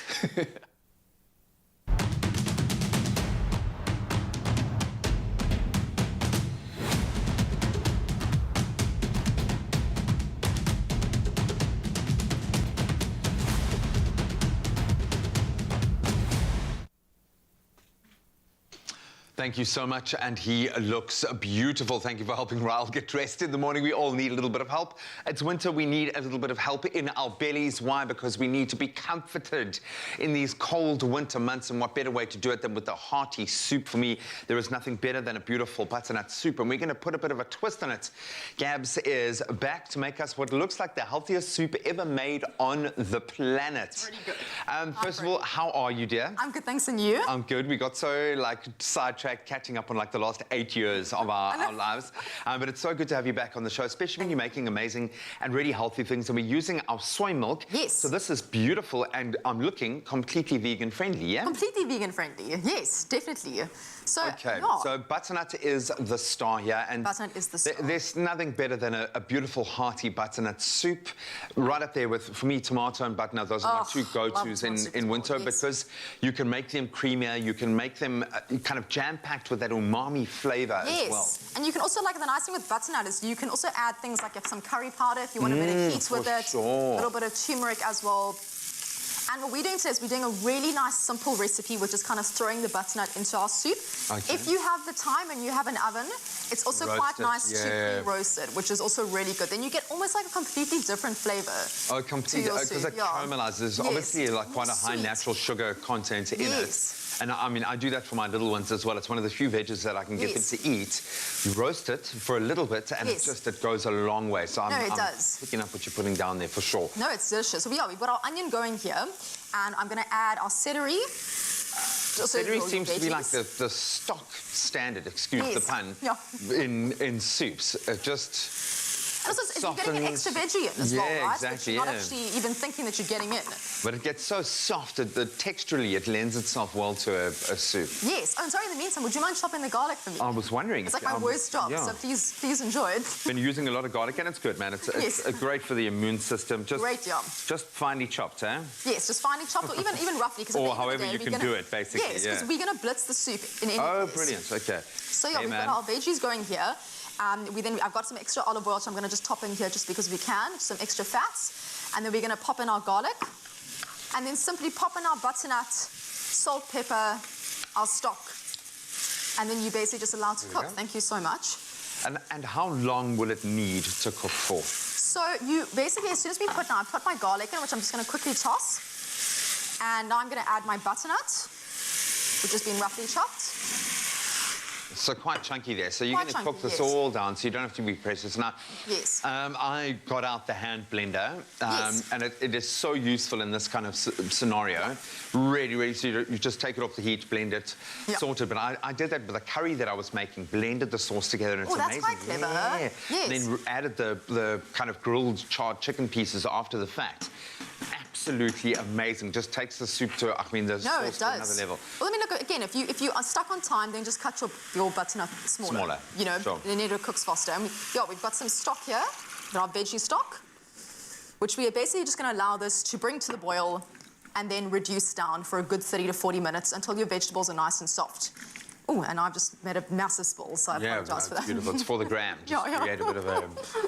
And don't be shy of season. I think that's key. When you're going veg, make sure that you're ramping up the flavour here. But the salt there, it releases the other flavours. So it's not about just having a salty dish, but it's about activating all of the beautiful vegetable flavours in there. And obviously the most important part of this dish is as soon as we have reduced this down and it's cooked properly, you're going to then kind of blitz it up and then add in your beautiful Good Hope soy milk. Right at the end, give it that creaminess, pop it back on the stove, and that will then just give it a little bit more of a simmer, and that will also help it thicken and make it nice and creamy at the end. Yeah, and it needs to be creamy. Butternut soup needs to be creamy. So this is what will give you your creaminess factor. And then you'd maybe add some croutons. You can totally add. We're all about carbs here apparently today. If you've got any leftover ciabatta from our recipe earlier, you just pop that in the oven, bit of butter, you know. But I love it. This is vegan friendly. This is jam-packed with all of the nutrients that you need, and it's hearty. This is comfort food. It is comfort food. It's delicious.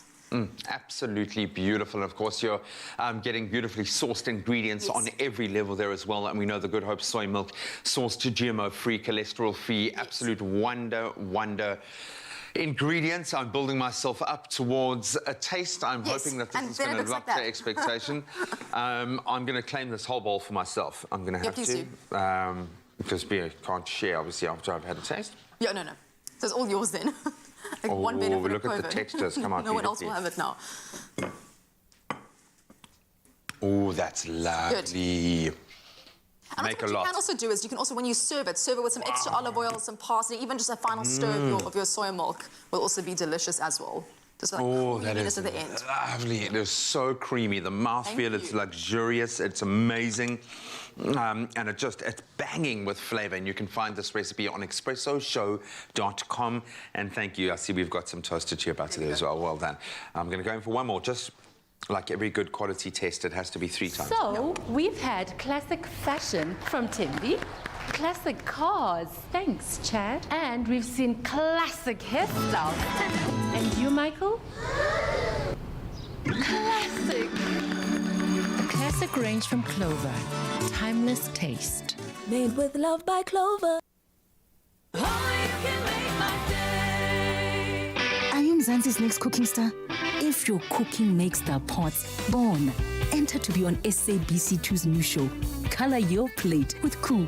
To be part of the show, buy any 3 Koo products and send Koo 5 a day to 072-741-5357 on WhatsApp and follow the steps to load a picture of your colorful meal with your own twist. Stand to win your share of 500,000 rands worth of prizes with Koo. Koo uzotwala.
It's my feel-good breakfast show.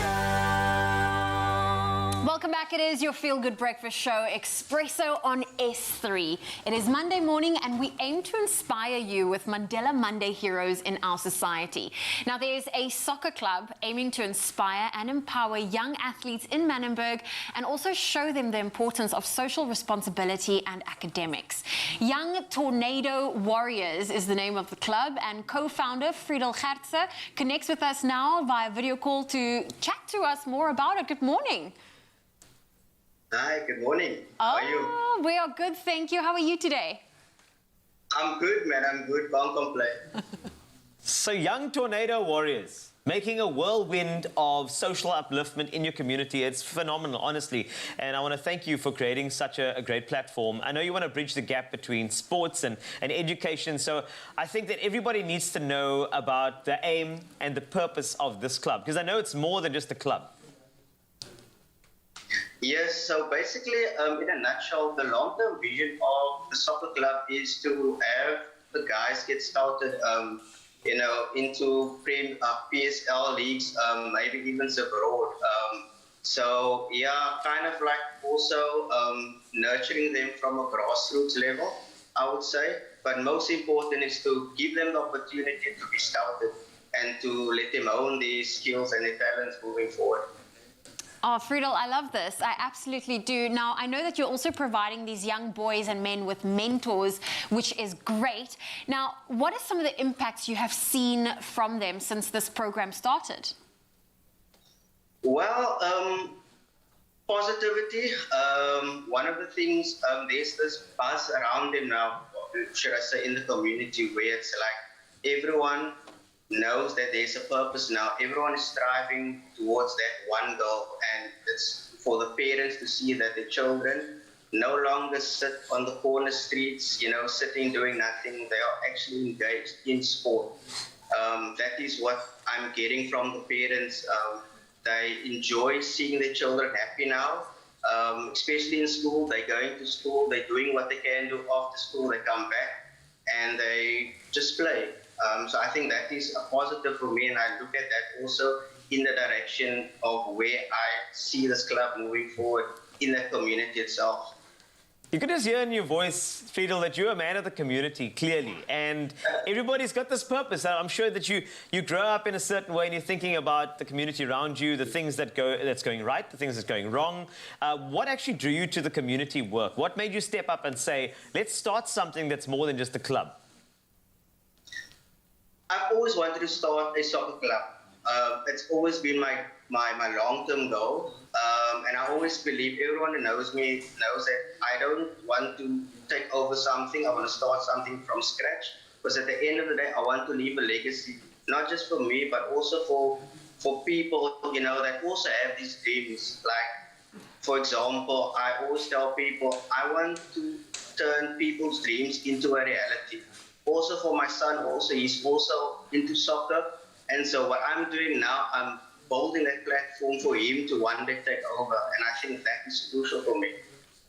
I hope he knows how lucky he is to have a dad like you, because it's incredible. Not only are you co-founder of the soccer club, but you're also founder of the Greater Purpose Outreach, again, to help the community. Tell us a little bit more about your work there. So Greater Purpose is basically serving the greater purpose needs. So the main aim there is to fix the root issues on the Cape Flats. Whether it be, children that don't have money to go study further, I want to make it possible to assist with bursary assistance. There's one guy currently in our soccer club that is a matric. His family doesn't have the financial means for him to go study further, and I'm busy trying to make that possible for him next year to go study tourism. That is kind of like where I'm bridging, or I'm leveraging Greater Purpose with the soccer club. And I think that's what people don't understand. They look at the soccer club as a soccer club, but when I bridge sport with education, my responsibility is to have every single player that plays for the club, that ends up in matric, to make it possible for them to actually go study further. And then when they study further and they're actually successful in their studies, then I want to take it a step further, where I want to get recruitment companies maybe to come on board and partner, and then to profile them, draw up their CVs, and then actually help them get into the job market. So that is kind of like where Greater Purpose fits into the greater schemes of things. Oh my goodness. Yeah, ambition. That's what we love to hear. Now, Friedel, if anybody is watching you right now, they're a corporate, they have the means, they've got the infrastructure, maybe they're in social development in some way. How can we show support for this incredible club?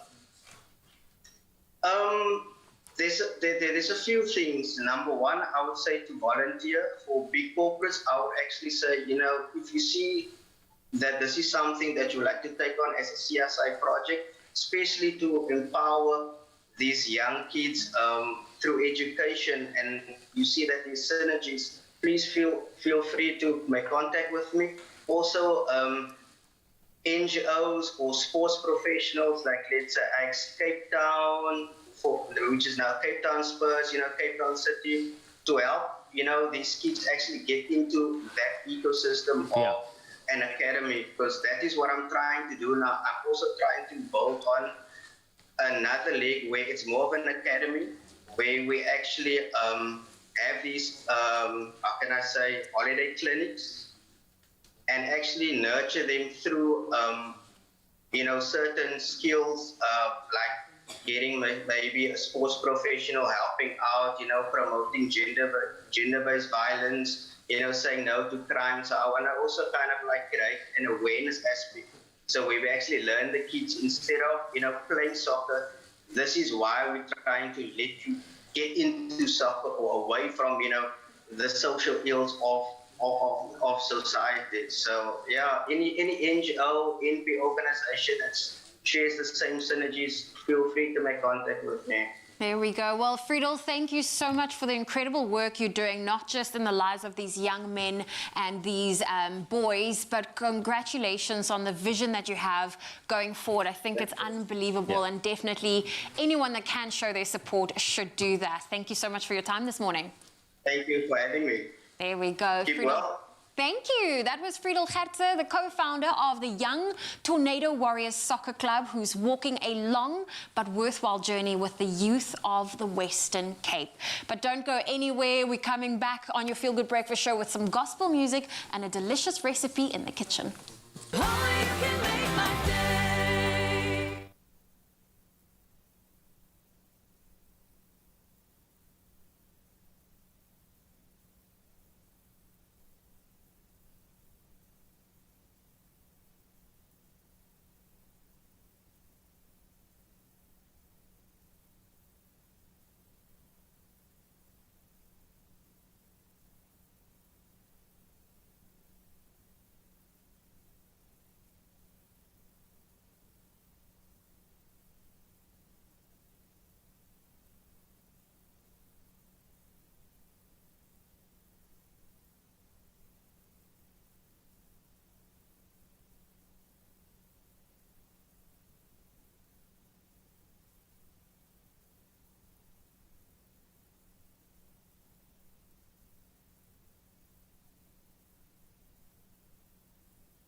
It's my Feel Good Breakfast Show. Welcome back. This is your Feel Good Breakfast Show, Expresso. We did say we're going to make a delicious recipe in the kitchen. Well, there really is no better comfort food during winter than a delicious, cheesy mushroom risotto. Now, we have a twist on this classic recipe for your meat-free Mondays, and we will be making this dish with baby spinach. That also gives you the dish the beautiful greens color, as well as the nutrients and vitamin kickstart that we need for the winter months ahead. G-Man, you are in charge of this recipe. Well, is the recipe in charge of me, or am I in charge? I'm not a practiced hand at risottos, but I absolutely adore them. I love the creaminess of them. We've got the arborio rice, which makes the risotto. It's how you get that. It's like a pasta rice, is the best way to explain it. But this you kind of cook in stages. But what I love, and you hit the nail on the head, we're getting nutrients in here. Baby spinach, so good for you. Absolutely beautiful. The flavors are here. This is real comfort food. So what what I've done is, I say I loosely, have cooked a bit of butter and oil, and I always love the fact that if you're going to cook with butter, use a little bit of oil so that the butter doesn't burn, and that helps you to kind of transfer the flavor. So beautiful gloss on our mushrooms there. Cook them, set them aside. Now I'm going to start with the rest of our risotto here. Okay, so you're starting with a little 2 bit of tablespoons oil. of oil. The hob is on. We're going to saute our finely chopped onions, and you just want them to kind of get translucent. There we go. There we go. Beautiful. Amazing. Stuff. I think like onions is one of those things you need to always have in your house because it's the start of every dish that you make in a pan. Completely. Especially in Italian cooking, I'm realizing more and more. Realizing when not to use onions in making curries, which is quite a thing. But for me, in Italian cooking, that flavor base just helps so much. And obviously, they sweeten beautifully. So that's coming on. You can season to taste as you go. And this is a thing that all the chefs have kind of reinforced with me is season throughout. Layer the flavors, layer the taste, layer the flavors. And take your time with it. There's no rush. Because I feel like if you pump up the heat, you just end up burning your onions, you burn your oil. Yeah. And then it's just like... And there is a lot of sugar in there as well. So you've got to take that. Onions do have a naturally high sugar content, just like garlic. So don't overdo them, don't let them burn. But obviously for TV purposes, we're going to kind of rush this along just a little bit. But that's starting to get that translucent flavor, looking good. So what I need you to do is you've got 2 tablespoons of butter and you've got our fresh baby spinach. You could use normal spinach. We've just blanched that. So it's literally just flash cook it briefly. You can put it back into cold water, and it's amazing how it retains that beautiful green color, which means to me that you're retaining the nutrients, the vegetable I'm going to add a little bit of water that's left here because we don't want to waste anything. So I'm going to add the butter and then just blitz it up for you. Yeah. And that we're going to add at the end. Everything will all come together in the end there. Okay, so I'm going to fast forward now. Probably would have cooked those for a little bit longer, but we're going to add in some more butter for a luxurious mouthfeel. Here we go. Getting our spinach. Oh, look at that. Perfect. Oh, doesn't that pop? And the finished product looks so amazing. Baby food. Completely. But this is a staple in my house. Not that I make risotto every night, but the baby spinach, breakfast, lunch, and supper. It is so good for you. Some more butter. Then we've got some de-alcoholized wine. You can go for alcoholized wine if that is your preference. Not going to be able to find any at the moment. Yeah, exactly. If you've got any that are still, any bottles still left in your stock, I've put 2 full cloves of garlic. Don't worry about being precious there. Throw them in. It's going to cook through for about 15-20 minutes, so all of that flavor is going to transfer. Then the stock goes in. So the thing with risotto, what you're showing me here, is it requires a lot of liquid. Yeah, remember these rice grains are going to soak up so much of that liquid, and the remaining is going to be thickened into a beautiful sauce. And then we want to get our actual... There we go. Is this something you should stir a lot, or you kind of just leave it? I have a great fear of things sticking to the bottom of the pan, so I would stir it a lot. You don't want the rice to stick at the bottom and cook unevenly, and you want that to cook through for about 15 to 20 minutes, but you'll see the sauce will start to thicken. You're going to get a beautiful, beautiful, plump, awesome looking rice grain, and yeah, I think about 15-20 minutes that'll cook through. Keep stirring so it doesn't stick to the bottom, and then once it is all done, everything is going to come together in one beautiful crescendo where you'll add mushrooms, you will add your risotto rice, crumble a bit of feta, a bit of parmesan on top, and stir in your beautiful sauce.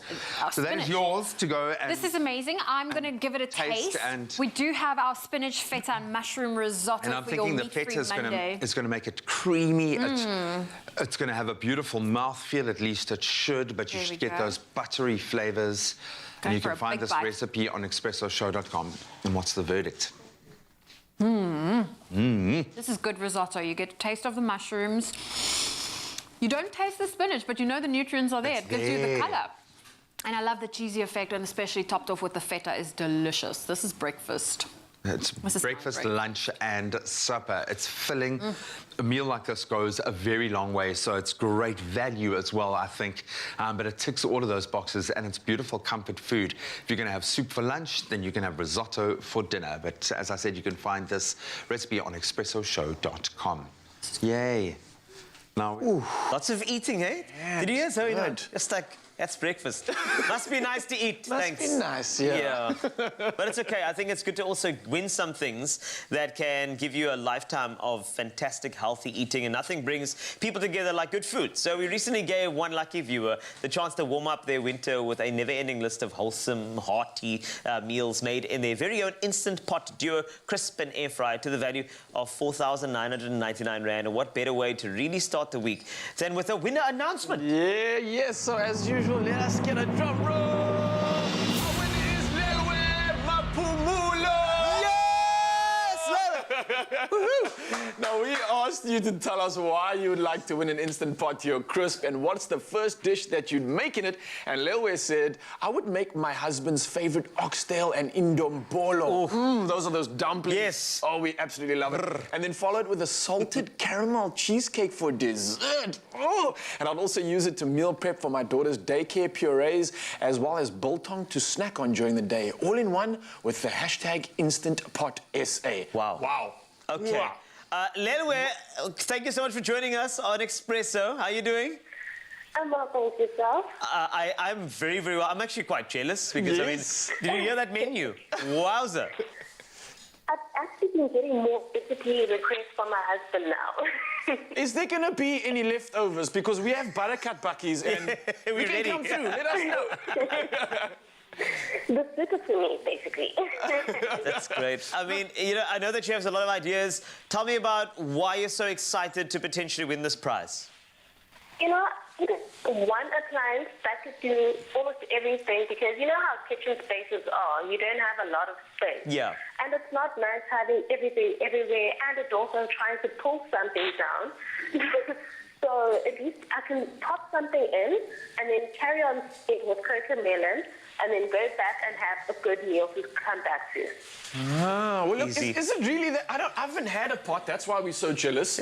But is it really that easy? Have you cooked with this before? Is it something that's just popping it in, having a day? I have an Instant Pot, right? A pressure cooker, just a basic pressure cooker, which makes my life easy. But it can't do everything that this one here can do. Like, the selling point is the biltong and the salted caramel for me. That I can make those things in it. And I had an air fryer, but, you know, with grandparents and how they eat unhealthily, I thought it was best if I just give it to her, and then she can make herself nice, healthy meals, and then come back to me. Yeah, you're such a talent, and I know the Instant Pot and you. Please do us a massive favor. As soon as you make these dishes and plate them up, post them on the Expresso Facebook page. We want to see that Instant Pot is doing its work. Definitely. I already have a list of recipes that I need to make as soon as I can. Well, Lelwe, congratulations once again from all of us at the studio, and enjoy the cooking, enjoy the menu making, and enjoy what I would imagine is going to be an absolutely ecstatic and grateful husband. Oh, yes. Thank you so Yes, much. indeed. You have to be grateful. Definitely. Oh, no, Carl, I honestly think this couldn't have gone to a more deserving winner. And happy cooking again. Happy cooking. And don't forget to send us some pictures of the awesome dishes that you make. Delicious, honestly. Oh, well, listen, it is Monday, which means we bring you our Gospel Mondays. David Yankees is on your Feel Good Breakfast show, about to grace your presence. And, of course, every week for Gospel Monday, we ask you to vote for the song that you would love to hear. Let's quickly look at the poll results that you can see on your screens right now. There we go. There were some great ones. Say Genade is on there, currently in the lead. Exal Jubel is also there, that's second up in the lead. And then there were two other songs that still could get your votes. There's Trust in You, as well as the last one that's there. There we go. Well, listen, if you can continue to vote for your favorite songs for Gospel Monday, the one David's about to sing is Exal Jubel, right? Yeah. There we go. Well, take it away. South Africa, let's dance.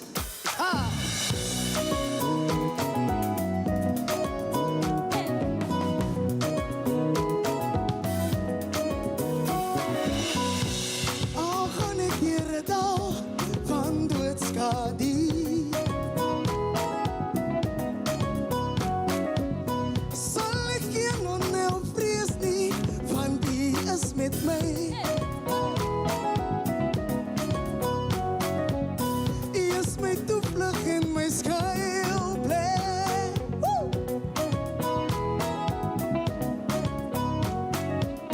Je is de rots van die eeuw.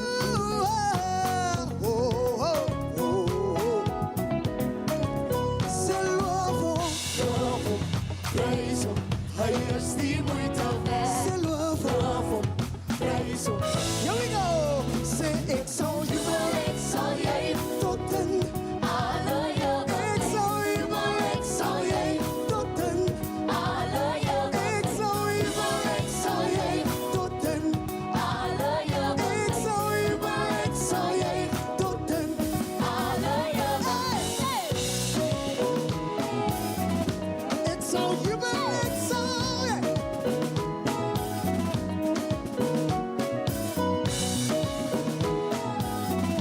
Ik zal je wel, ik zal jij.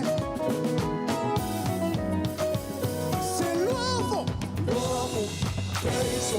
Hij is die moeite waard. C'est l'uovo, preso.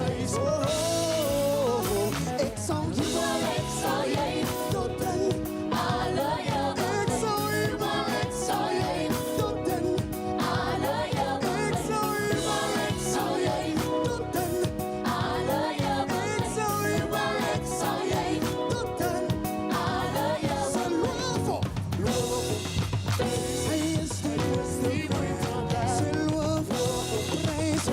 Hij is die moeite waard. C'est l'uovo, preso. Hij is die moeite waard. C'est l'uovo, preso.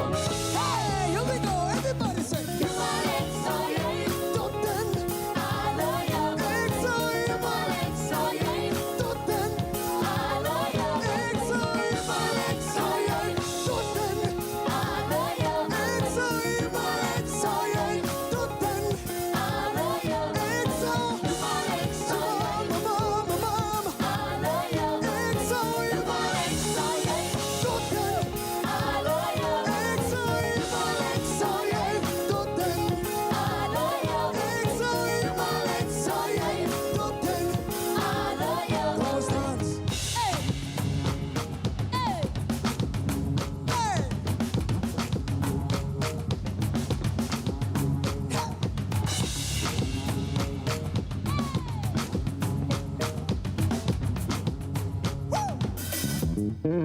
Ik zal je wel, ik zal jij tot een alle jaren. Ik zal je wel, ik zal jij tot een alle jaren. I will rejoice and sing glad joy. Hey.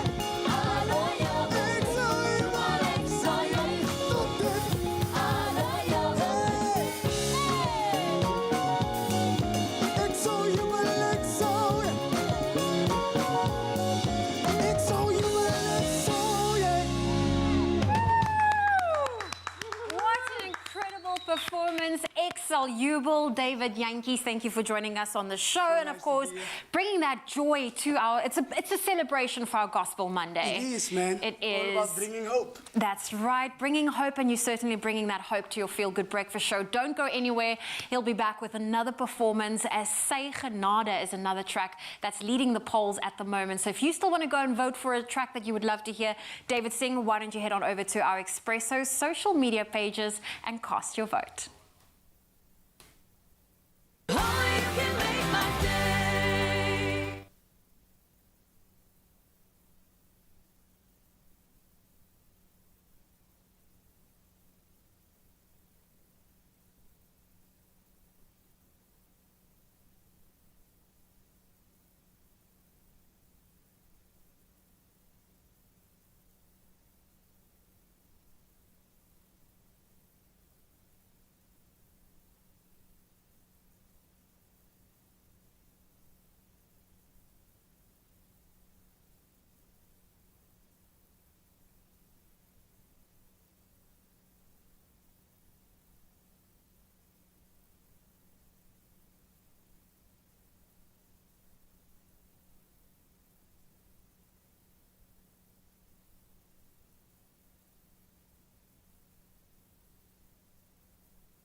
Nourish your skin with Ingram's Camphor Cream, enriched with camphor and glycerine.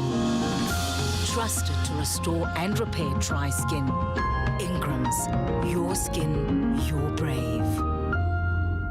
It's my feel-good breakfast show. Welcome back to Feel Good Breakfast Show, and we're back on our Expresso stage with somebody who's so talented, David Jantjies. A little earlier, he did this song called Ek Sal Jubel, and I was like, yo, Ek Sal Jou Bal meneer. But now we're slowing it down because this is a song, and he told me that Baha it's about interest, isn't it? Yes, sir. It's about that God has an interest in you. Yes, sir. And I know a lot of people, they put that emphasis on the fact that, you need to be interested and show your faith. But the thing is, it is actually coming back to you. Isn't that the power of this particular song? Exactly. Did I get it right? You get it right. Do I win a prize? Amen. You win new blazes, new vibes. That's it. That's why we connected like that. So this song, instead of that, because I know Jubel, you also threw a little of the moves now. Yes, so this is more of the worship. This is more, yeah. Sit back and enjoy. Yeah, I just want to encourage someone at home that's maybe sick, that's maybe going through something. Yes. That don't worry, man. God is interested in you. God het 'n baan jou. Okay, that's lifting. Okay, now I'm ready for that. Now don't forget, all right, that God has interest in you. So put your faith in him, and I guarantee you he's going to do wonders for you, of course. And I know that you're going to do wonders for us on the Expresso stage. Wow, man. Are you ready for this, my friend? I'm ready. I'm ready. Just get ready. God het 'n Baha, and I'm ready. I'm ready. I hope that you are too. I am. Are you feeling it? I'm cool, Carl. Okay, let's go for it, right? In I'm ready. 3, 2, 1, David Jantjies on the Expresso stage. Enjoy.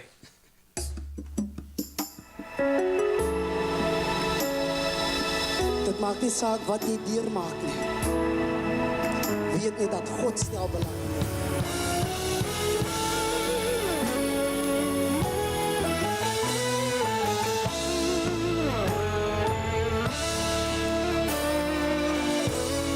My God is a God of second chances. Kom sing. Sê God het.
Ik skip moed vanochtend. Want ik weet mijn God heeft een behaag in jou. Mijn God heeft een behaag in jou. God heeft een behaag in jou. Jij is nooit alleen niet. Jij is nooit alleen. Hij zal jou nooit verlaten.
Swiss-Lee. Hey! Hy sal kyk na jou. Hou net vas aan Jesus. Hou net vas aan Jesus. Hou net vas aan Jesus. God stap belang aan jou. Open om lewe. Begin in die eind. Amen. Niemand soos jy. Amen. Can you feel that? I told you, this man coming from rugby to speak the good word. You are the scrum of funny Hermanie. I'm just letting you know, you have that beautiful, beautiful sound, and there's more to come on Gospel Monday right here in a Feel Good Breakfast Show. Before we go anywhere, let's take a look at some of the social media comments coming through. Let's take a look. So, let's start off, interview with him earlier, put tears in my eyes, so inspiring and so true, no matter what, God always comes through. That's from Danielle Struble. I'm going to keep on making you feel lekker. Is that fine with comments? That's fine. I'm going to uplift you as you uplift us. That's the vibe. I like that. That's good. We're going to keep it going. Here's another one that's came through as well. There's a couple more that has jumped on. Let's look at another one. Lucinda, I'm so proud of you, David J. Yeah. Did you hear that? That's the Not first lady. anybody but J. Yes. David J. All right. And the pride that's coming through from many people that know you, from the area you grew up in, the people who've played rugby with you, they are now watching, seeing exactly what God's work can do. So many great comments coming through. Please keep it coming. If you are uplifted by David Yankees, please also just get the music as well, streaming platforms, etc. We want to support our vocals from the locals, especially people like this who are just ready to uplift and spread the word of God. It is amazing. Gospel Money continues very, very soon. Before we get there, let's check in on the news. Thank you, Wasty. It's 7:50. Let's look at those final headlines, starting with national news. The eThekwini municipality has become the first in the country to seek proposals for private power generation. The municipality has released a request for information for the supply of 400 megawatts of power in a bid to ease reliance on Eskom. It will also allow the city of 3.8 million people, which houses Africa's largest port, to obtain more of its energy from renewable sources, as Eskom relies almost entirely on coal. The city is seeking a diverse mix of sustainable, dispatchable and reliable power generation technology. And President Cyril Ramaphosa has warned those participating in violent protests that the government will not tolerate acts of criminality. Addressing the nation last night, he warned that those involved in acts of violence related to the arrest of former President Jacob Zuma will be arrested and prosecuted. Violent protests in KwaZulu-Natal and Gauteng have affected key infrastructure and led to the closure of a major trade route in KwaZulu-Natal after trucks were torched. Meanwhile, the Constitutional Court will today hear a bid by Zuma to have his 15-month imprisonment sentence reviewed. And moving to news abroad, Ethiopian Prime Minister Abiy Ahmed has won the country's delayed elections by an overwhelming majority. Ahmed's Prosperity Party won 410 of the 436 seats, giving him another 5-year term in office. However, a fifth of the country failed to vote due to insecurity and logistical problems. Polls were not held in the war-torn Tigray region, where many thousands are living under famine conditions. Another round of elections has been penned for 6 September in the affected areas, but a date has not yet been confirmed for Tigray. And billionaire Sir Richard Branson yesterday successfully reached the edge of space on board his Virgin Galactic rocket's plane. Now, the UK entrepreneur flew high above New Mexico in the US in the vehicle that his company had been developing for 17 years. The trip was, he said, and I quote, the experience of a lifetime. He returned safely to Earth about an hour after leaving the ground. The trip also makes him the first of the new space tourism pioneers to try out their own vehicles, beating Amazon Jeff Bezos and SpaceX's Elon Musk. And bringing it back home, wheelchair tennis ace Kgothatso Monjane's history-making run at the recent Wimbledon Championships is the stuff of tennis folklore. The 35-year-old Limpopo-born athlete, who is currently ranked #1 in SA and #5 in the world, was in stellar form during the last fortnight at the All England Lawn Tennis Club. Not only did she become SA's first black woman to reach a Wimbledon singles final, but along with her British partner also contested the ladies' wheelchair doubles final. Monjane was cheered on from the stands by none other than former world #1 and winner of 39 Grand Slam titles, Billie Jean King, who tweeted, and I quote, "Keep going for it." The big-hitting Monjane hopes that her tennis achievements will inspire the younger generation to take up the sport. And to quote, she says, "I also wish them to realize that no matter what challenges one faces, as long as one wants it, you can always get it." Well, on that happy note, that's where I leave your morning headlines for today. Let's take a final look at your sport.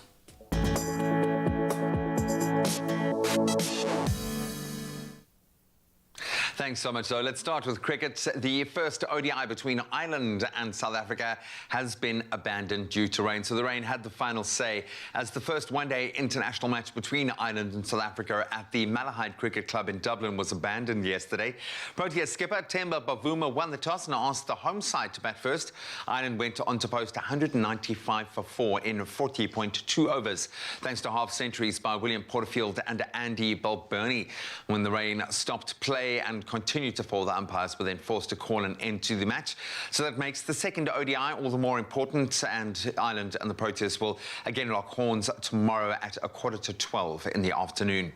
Then it doesn't get much bigger than this in the world of football. Italy have done it again. They were crowned champions of Europe after beating England in a penalty shootout at a packed Wembley Stadium late last night. Luke Shaw had the perfect start, scoring the fastest goal ever in a Euro final in the second minute of that first half to make it 1-0 to England. The Three Lions held that lead up until the 67th minute before Leonardo Bonucci equalised for the Azzurri. So the match went into extra time and then penalties after the score remained one apiece. Italy coming out victorious, winning 3-2 on penalties on the night. Then bringing it back home for rugby, the British and Irish Lions have made it 3 wins in 3 matches now on their Lions tour. That's after they beat the Sharks for a second time at Loftus Versfeld on Saturday. Tag Bernie, Anthony Watson and Jamie George each scoring 2 tries as the visitors beat the men from Durban. Red card in the second half cost the Sharks dearly, had a massive impact on proceedings. They ultimately lost 31-71 to the free-scoring British and Irish Lions. And staying with local rugby, the Cheetahs just edged out the Pumas 17-16 in their Currie Cup fixture at the Toyota Stadium in Bloem on Friday. Cheetahs captain Ruan Pienaar was very instrumental guiding his team to that victory, contributing 12 points on the night. So despite the win, though, the Cheetahs, they do still sit at the bottom of the log with just 4 points. The Pumas, on the other hand, occupying second place with 11 points. Province still propping up at the top. And then staying with provincial rugby in the Women's Premier Division, the Blue Bulls secured a 12-5 victory over the Sharks women in Durban on Saturday. So the Sharks led 7-5 at the break, but the women from Pretoria added a try in the second half to walk away with the win. Tight contest between the Bulls and the Sharks. In fact, the only round 10 fixture after the match between the EP Queens and Willand Dames was cancelled due to COVID-19 protocols. Now onto a different kind of grass, and again he has done it again. Novak Djokovic was in stellar form and named Wimbledon champion now for a 6th time after seeing off a very spirited challenge from Italian Matteo Berrettini 6-7, 6-4, 6-4, 6-3 on centre court yesterday. So the Serb has now equalled Roger Federer and Rafa Nadal's incredible record of 20 Grand Slam titles. Then on the women's side of the draw, Ashley Barty, the top seed, she beat Karolina Pliskova 6-3, 6-7, 6-3 to win her maiden Wimbledon title. Well, that's where we leave our sporting headlines for this Monday morning. Let's get another take on our weather, see what the temperatures have in store today.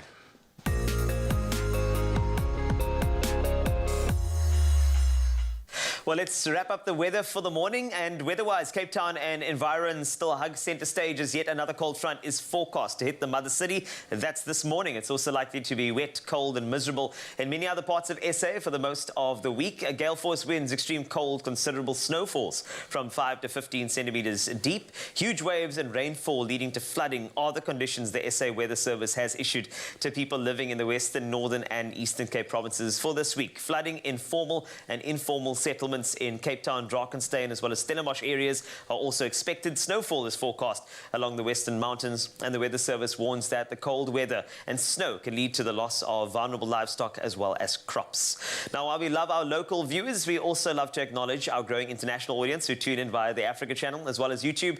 For your last update of the morning, we head to the peaceful town of Hanalei, and this is located on the north shore of Kauai in Hawaii. Aloha. Its crescent-shaped beach and Hanalei Bay features the Pine Trees surf area at Waioli Beach Park. The town has many sights to see, from historical sites to contemporary art galleries. I think it goes without saying that the beaches are also a sight not to be missed. Today, however, it may not be the best weather for the beach.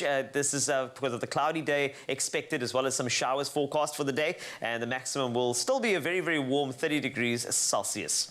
Now, bringing it back to South African shores, it is a new week, which means a whole new batch of sunrise photos to showcase. Now, kickstarting the week, we started off in Overston, and that is in the Eastern Cape, and that's from David Crathorne, who shared this beautiful morning overlooking the Garib Dam as the sun begins to rise in the far distance. Heading inland to Pretoria, Lemonstack Sales shared this gorgeous view overlooking the city, showing off the sky's colours as it transitions from hues of orange and yellow to blue.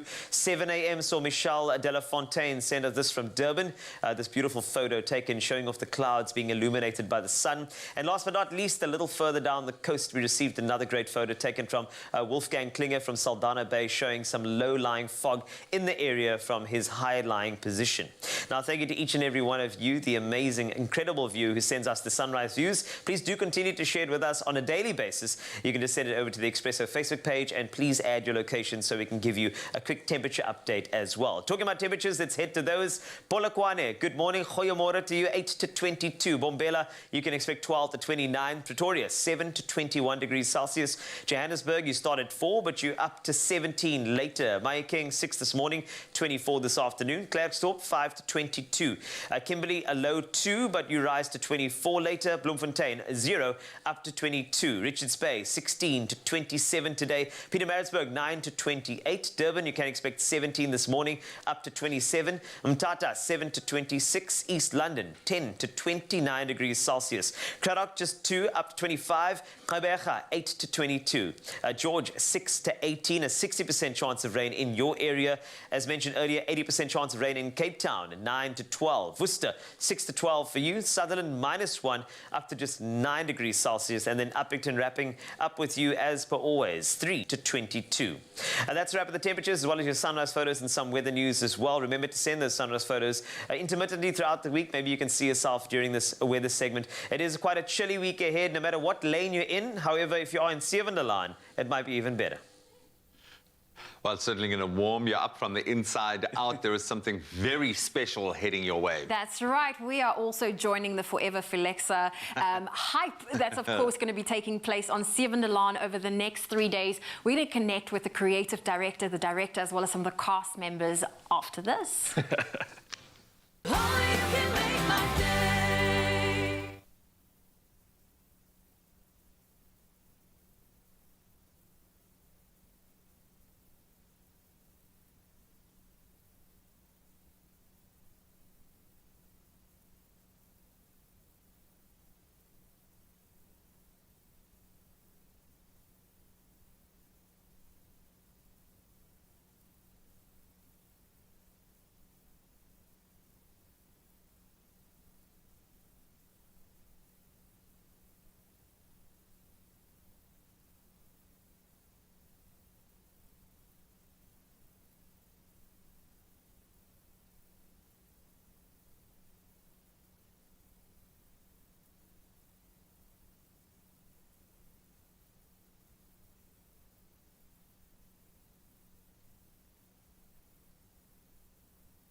It's a big night tonight. Starting this evening, 7 to Lan fans across Mzansi will be tuning in for the extravagant Tsonga Western wedding between the characters that are Vigani Chokwa and Alexa Valman. And while the fictional couple has in the past been the focus of attention due to there being an interracial kind of couple presented on air, which was fantastic, I think, the show is taking the time to celebrate their love and diversity with a 3-episode wedding, because 1 episode just isn't enough. Nope. And joining us now via video call to share more about the process behind shooting this extravagant wedding and all of the scenes is 7 to Lan series director Heather Cook. Heather, very good morning. How are you? Hi, fine, thanks. Lovely to be with you. Oh, well, it's great to have you here because a lot of 7 to Lan fans, this is a moment they've been waiting for. Now, I know that the filming of the wedding scenes, it took place inside and outside of studio.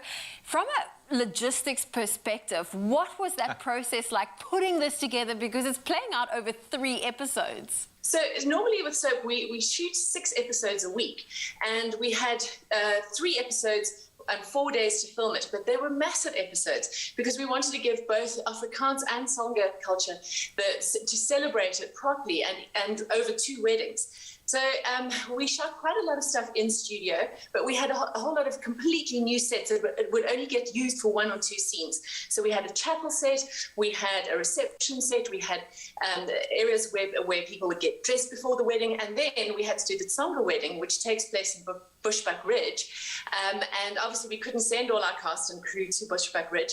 So we decided to film it on our studio lot, but outside. And that took a lot of dressing from our art department and a lot of color and lighting and trying to make it look as beautiful and as authentic as we possibly could and still make it look like it was in Bushbuck Ridge. So it was an exhausting couple of days. We were all shattered by the end of it, but a really, I think, beautiful outcome. And I think it really did showcase the 2 different cultures coming together quite beautifully. Because there is a responsibility to get it right if you're going to put it out there. And you know the fans, I'm sure, you know better than most. They are demanding and they want to see it done right. I've been on your set before. Absolutely. It's a machine.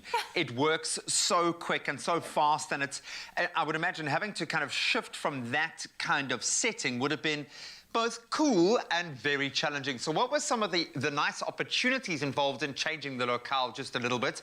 And what were the challenges presenting and filming in this way?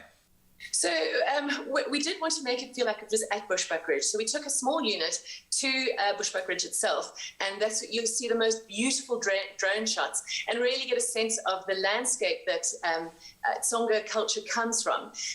So that was one of the lovely things we were able to do.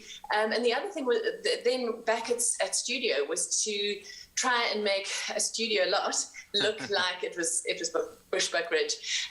But one of the things, and you never know you plan and you know that you have a good understanding of what it's going to look like in the end, but there's always some amazing surprises. And for me, it was the dancers, because we got some Tsonga dancers and they're beautifully dressed in these vibrant costumes, which our wardrobe department made. And these dancers had to dance. And it's an incredibly fast and energetic dance. And they had to dance all day because we needed to get take after take after take. And I was absolutely astounded by how wonderful they were and how inexhaustible. By the end of the day, we were exhausted and these dancers just kept on going. And they really added to the atmosphere. So it was a wonderful delight that at the end of the day we went, wow, those dancers were so worth it, because they gave so much to the whole vibe of the Tsonga wedding. Well, hard work certainly will pay off when we see those 3 episodes. Now, I wanted to know from you, I mean, you were mentioning you were filming in your lot, there was a crowd involved, and also now we're adding COVID protocols on top of everything. Yeah. How tricky has it been for you guys to film during this pandemic, especially when you have scenes that involves a lot of people? It is one of our big challenges. You know, the wedding was shot about 2 months ago, and that was in between the two waves. But we do have very strict protocols on set. The actors obviously can't wear masks, so we have specific things when we're filming affection, how to go in to give a hug. You have to breathe in, you've got to hug, and then you've got to pull back, and only then can you breathe out. When you've got big crowds, at the moment, because we're in a third wave, we don't have big crowds, we don't have lots of extras, and fortunately, as I said, at that point we were in between waves, and we were shooting largely outside.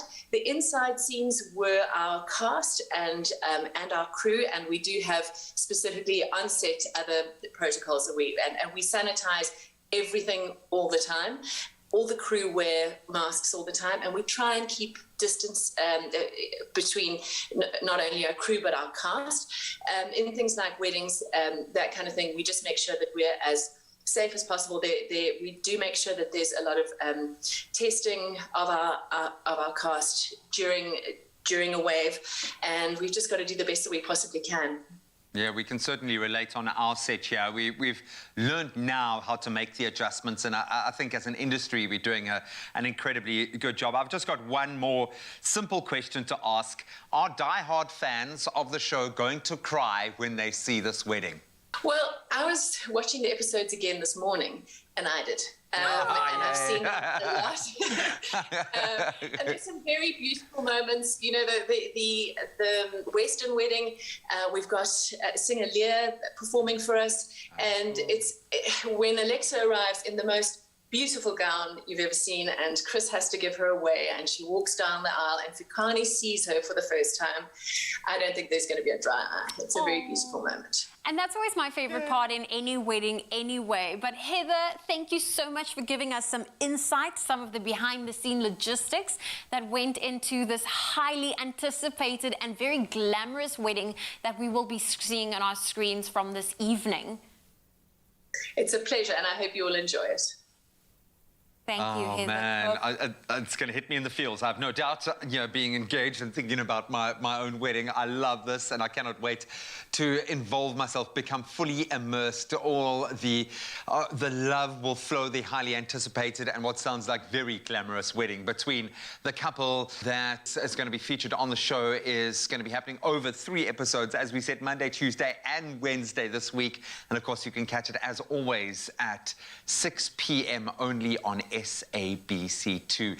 So we're going to be hearing from the show's creative director and the actors who portray Fikani and Alexa in just a moment, so stick around for that. A profound conversation over there, and I think something very, very exciting coming to Steven Land very, very soon. But for now, we have to chat about something that is pertinent when it comes to relationships, and we've got the perfect person to do just that.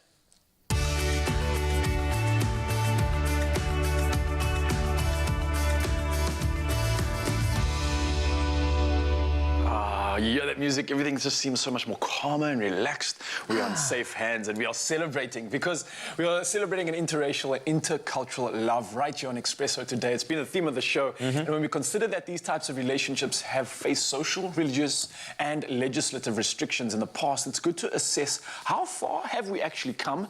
And when we talk about the road to acceptance, some people still need to travel on it and find their way amongst the chaos. Indeed. So this is what we're going to do today, all right? We're asking, are you dating someone outside of your race or culture? Because clinical psychologist Asha Dulab is joining us in studio alongside married interracial couple and parents, Aisha and Kevin O'Reilly, on video call to help us discuss this. And we're taking your questions as well, which is so important, as well as comments via Facebook. All you have to do is remember this number, 021 110 5552. So do connect with us and join the conversation. Asha, welcome. Good morning. It's so good to see you, and it's such a pertinent topic to talk about as well. Yeah. And we also have our guests via video call, Aisha and Kevin. Hello. Hi. Hey, guys. Morning. Morning. Already just feeling all this energy coming through for the studio. But let's kick it off. And I mean, we're in South Africa, a country of diversity, a country of so many mixed cultures. I do believe we've come a fair way in terms of intercultural and intermixed relationships, but it still seems like there is somewhat of an issue, and some people still have a necessity to feel like I need to comment or say something about it, or it's not the norm for everybody. Where are we at in the entire situation, and why is it that it's still raising heads for some people? I think our nation has certainly matured over time. We do get reactions, both positivity and negativity, because people are very much stuck in their conditioned mindset of what they know to be familiar. People like same. Different brings about fear, anxiety, uncertainty. So I think that we need to just embrace the Rainbow Nation concept. But again, also what's important is that we get attached to our labels as human beings, and the labels of our race, our religion, our reputation, our skills. And we don't want to apart from that, and anything that's different shatters us, and we can react. And reaction actually is rooted in fear. And both the oppressed and the oppressor both experiences fear. Yeah, and it's about understanding as well, and actually just really, knowing that love knows no color, creed, religion, or culture, and that's what we need to focus on. Talking about love, Aisha, hello. Hi, good morning. Good morning. So I wanted to chat to the O'Reillys about this and start with you, Aisha. How did you two meet and fall in love, and was race ever a factor in your relationship as you guys grew closer together? Okay, do you want the long story or the short story? whichever covers the ground. Okay, so basically we met in high school, so we are high school sweethearts. Much to my husband's disdain at that label, but it's our story. Facts are facts. Yeah, and so that was 17 years ago. We've been together for 17 years. We've known each other for 18, so we were friends first. And we shared a couple of classes, and I always say that we fell in love in art class. And we just, stayed together ever since. We did long distance for 6 years while I went to study in the UK, and Kevin stayed in South Africa. And then about 10 years ago, I moved to South Africa to be with him. So, that's pretty much how we met.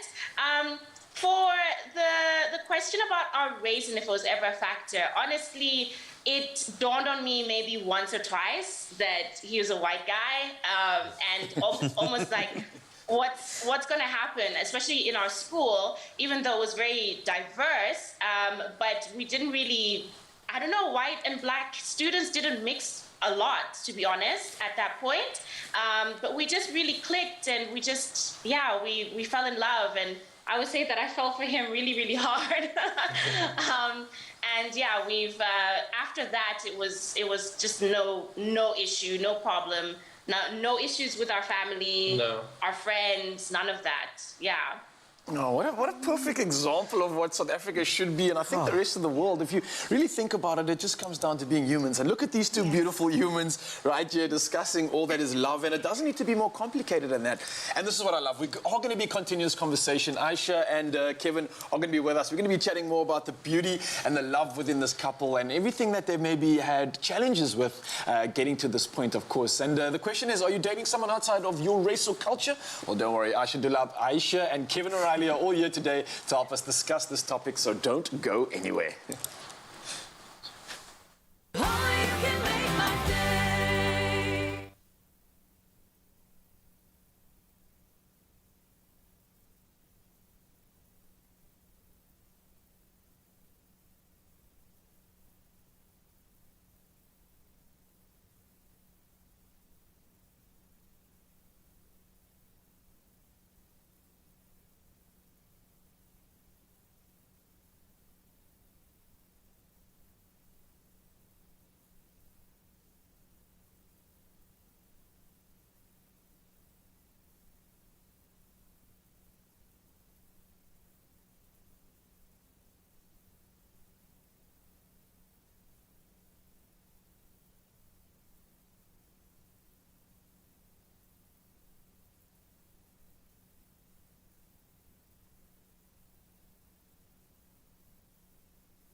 we are feeling the forever Philexa fever on Sivan Delan and on your Feel Good Breakfast Show. Wedding episodes on TV series shoot the audience ratings through the roof. We've seen this before, and we just heard from one of the show's directors, Heather Cook, about some of the work, the multitude of efforts that went into making the characters Fakani and Alexa Tsonga Western wedding look and feel real. Quite a responsibility. And joining us now via video call is the show's creative director, Rowan Horn, who's chatting to us about how his team put together a wedding experience that will stay true to the cultures and personalities of the beloved fictional couple. So, Rowan, very good morning. Thanks for joining us. Hi, guys. Nice to be here. Well, you know what, Rowan, we all know that one of the main highlights of a wedding is the bridal look. I mean, of course. And we're also getting 2 looks with this week's special. Now, what should viewers be looking out for in the design of the character of Alexa's wedding outfits? Like you rightly say, it's definitely about the bride, always. We were very excited with this project. Because it's a traditional wedding that we've done, a Tsonga wedding, which we've never done before. We've done Zulu culture before, so there was a lot of research we had to put in on it. So Alexa would be wearing a traditional Tsonga dress that was designed internally by our wardrobe department. And then also for the Western wedding, a beautiful silk lace dress with cupped shoulders, beaded shoulders. And also you have to take in consideration the actor's body size. So everything needs to be perfect for the actress to look as good as possible. So there's quite a juxtaposition between the Tsonga dress, which is extremely colourful, and then the more muted dress that she'll be wearing at the Western wedding. I love that, and no mean feat at all. I know pulling off a few wedding scenes is already quite an undertaking, but the wedding affair is taking place over 3 episodes. So what did it take to dress and to style the entire bridal party as well as the guests? That must have been mammoth. It is a very mammoth role. When we sit with the writers, we get direction from them. Also we had to tap into the culture. Not only on the traditional wedding, but the Western wedding as well. So it's a hell of a mammoth task, like you say. All the dresses and wedding attire for the traditional wedding was made internally, researched and designed by the wardrobe team. And most of the actors on the Western wedding also were designed, created by the team. And just to give you an idea, just for the wedding dress for Alexa, it took 6 continuous days, almost 24 hours to make, and she really looks amazing. And I think the team really pulled off an amazing task in such a short time. Now, I love that you're playing this over 3 episodes, because when you put so much effort into putting a wedding together, not just 1 but 2, it deserves more than just 1 episode. And as much as Sivan Delan is a national show and a fictional show, there are also some real-life scenarios depicted.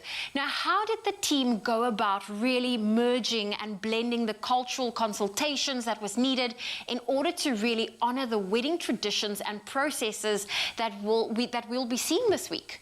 Like I said earlier, it was very important for us that we honor the Tsonga tradition.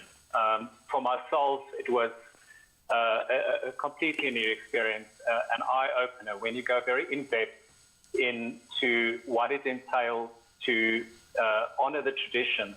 So not only starting with the negotiations, but also the whole tradition going around the wedding.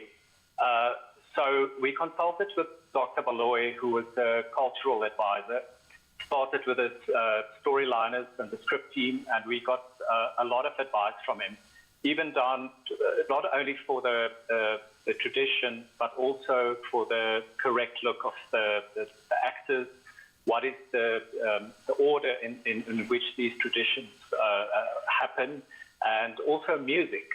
There's a lot of dancing, entertaining going in, and we really wanted to make it as authentic as possible. And it's really an amazing fest, 3-day, beautiful wedding. I always say to my team, I think we've done the best wedding, and then you do this wedding, and for me, it's just amazing. That all being said, I put this question to Heather, and I'm going to put it to you as well. Am I going to cry? Are the viewers, especially those that have impending nuptials, going to cry when they watch these episodes? Especially that moment, you know, when the bride steps out for the first time and the groom sees her. I would imagine I'm engaged. I'm going to be a blubbering mess at that point. Are you going to make us cry with this one?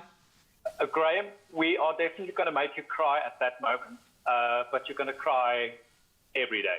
Oh. There are Brilliant. extremely emotional scenes. Like I said to you, for me personally, when you look back in final edits and you do the final mix and the fine-tuning of it, and you look back at what you've created, it's literally like, it's so real. Yeah, keep the tissues nearby, Graham. Keep it handy. Cannot wait to see the themes. As I said, I am going to be getting married, and I'll be looking to this for inspiration, but it looks like your team has put in so much effort to give your viewers, your fans, an authentic experience. So we really do appreciate that and congratulate you on this, and hope you enjoy the airing of it as much as the viewers will. We will definitely be glued. A lot of people say to me, do I watch the show? And I say, well, I actually watch it 7 times before it goes on air, but I will definitely tune in and just try and feel the emotion that the viewers feel at the same time. Oh. Have a glass of bubbly and some tissues handy. We love that. Rowan, thank you so much for connecting with us this morning. All the best. Thank you, guys. Cheers. Bye. Well, there we go. Make sure you tune in for the highly anticipated and glamorous wedding between the couple for Lexa on Monday, Tuesday and Wednesday. It is a 3-episode wedding special, and you can catch that at 6 p.m. only on SABC2. And Karina Nell and Nicholas Nkuna, who are, of course, playing Alexa and Fikani respectively, are on standby shortly to share their thoughts on what promises to be a momentous spectacle. Oh, I'm loving the show. Love is in the air. It is indeed. And it's obviously Monday. So we are continuing the conversation and talking relationships.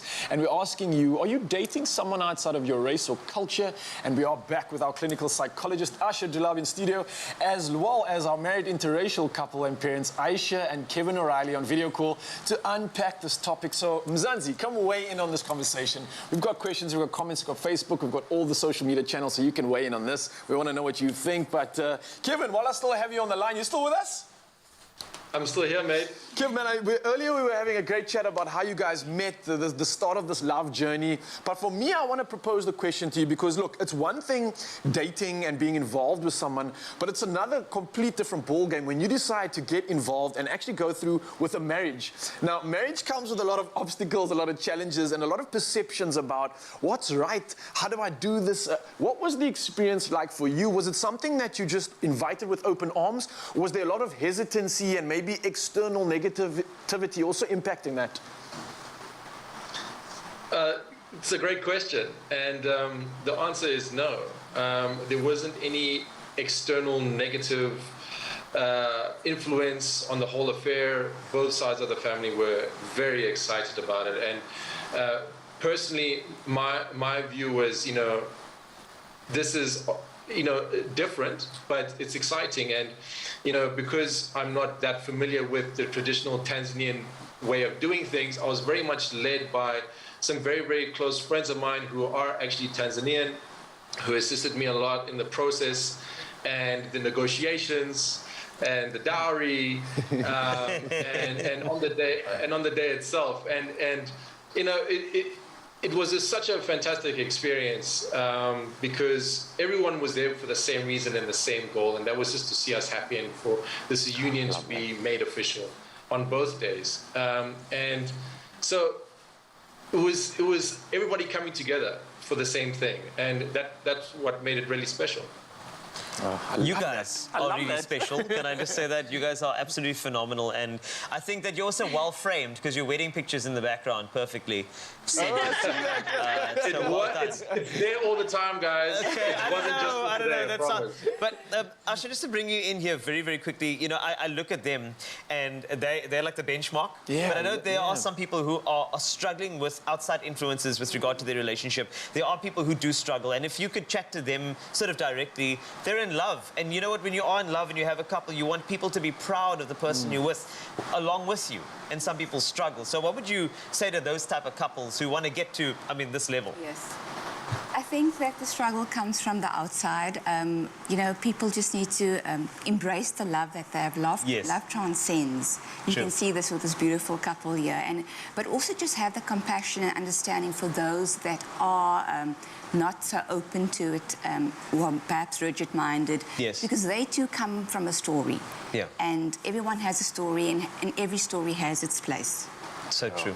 And every story has its place. I'm back to this benchmark couple, if you can call you that. Aisha, I wanted to chat to you directly. Being someone that has been involved in a relationship like this, maybe the question to you is, what are some of the, and I'm going to use the polarities of this, what have been some of the opportunities that you've sort of experienced having this beautiful relationship? But at the same time, what have been some of the most difficult things that you've actually had to kind of get through in order to get to this beautiful point in your career and your life? Sorry. Okay. I think some of the most beautiful experiences on our side, on my side in particular, is the opportunity to have these conversations with people beyond just our immediate family and immediate friends.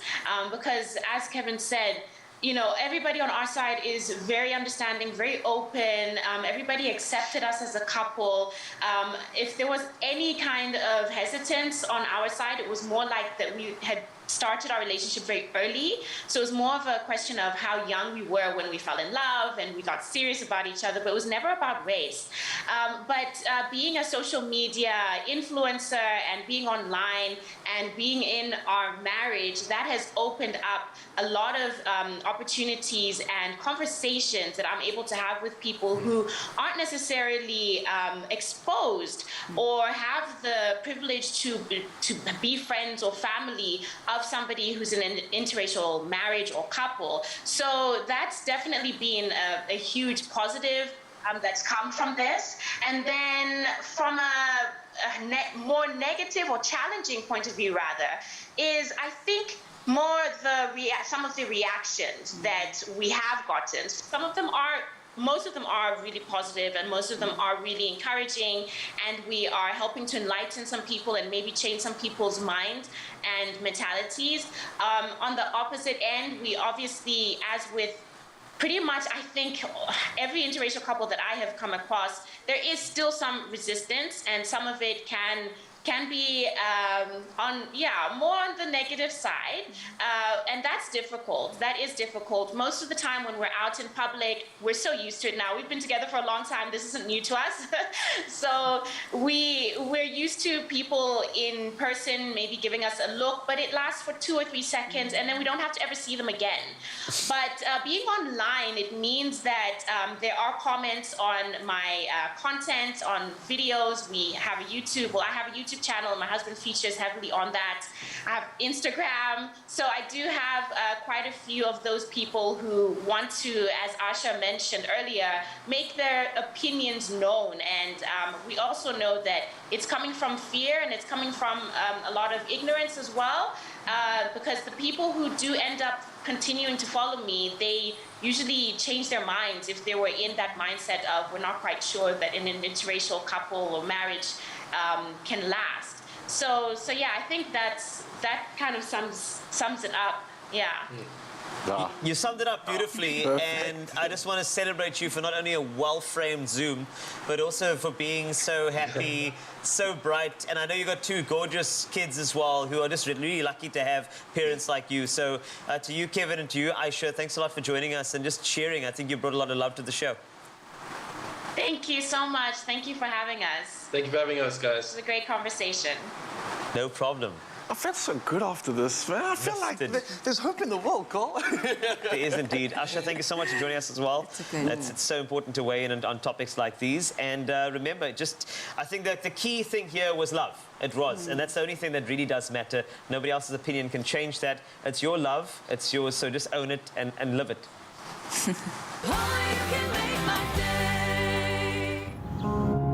Nourish your skin with Ingram's tissue oil and rich body care range for 48-hour rich moisture.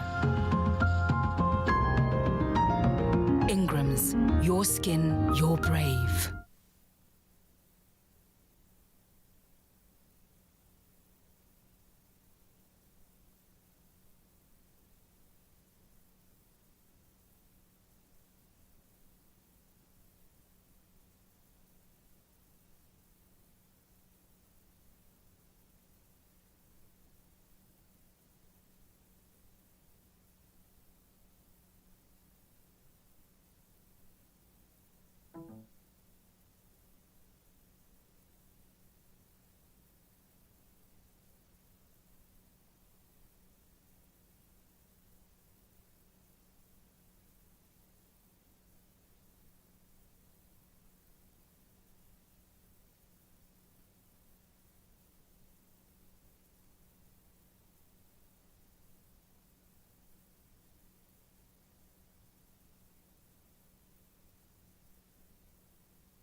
It's my feel-good breakfast show.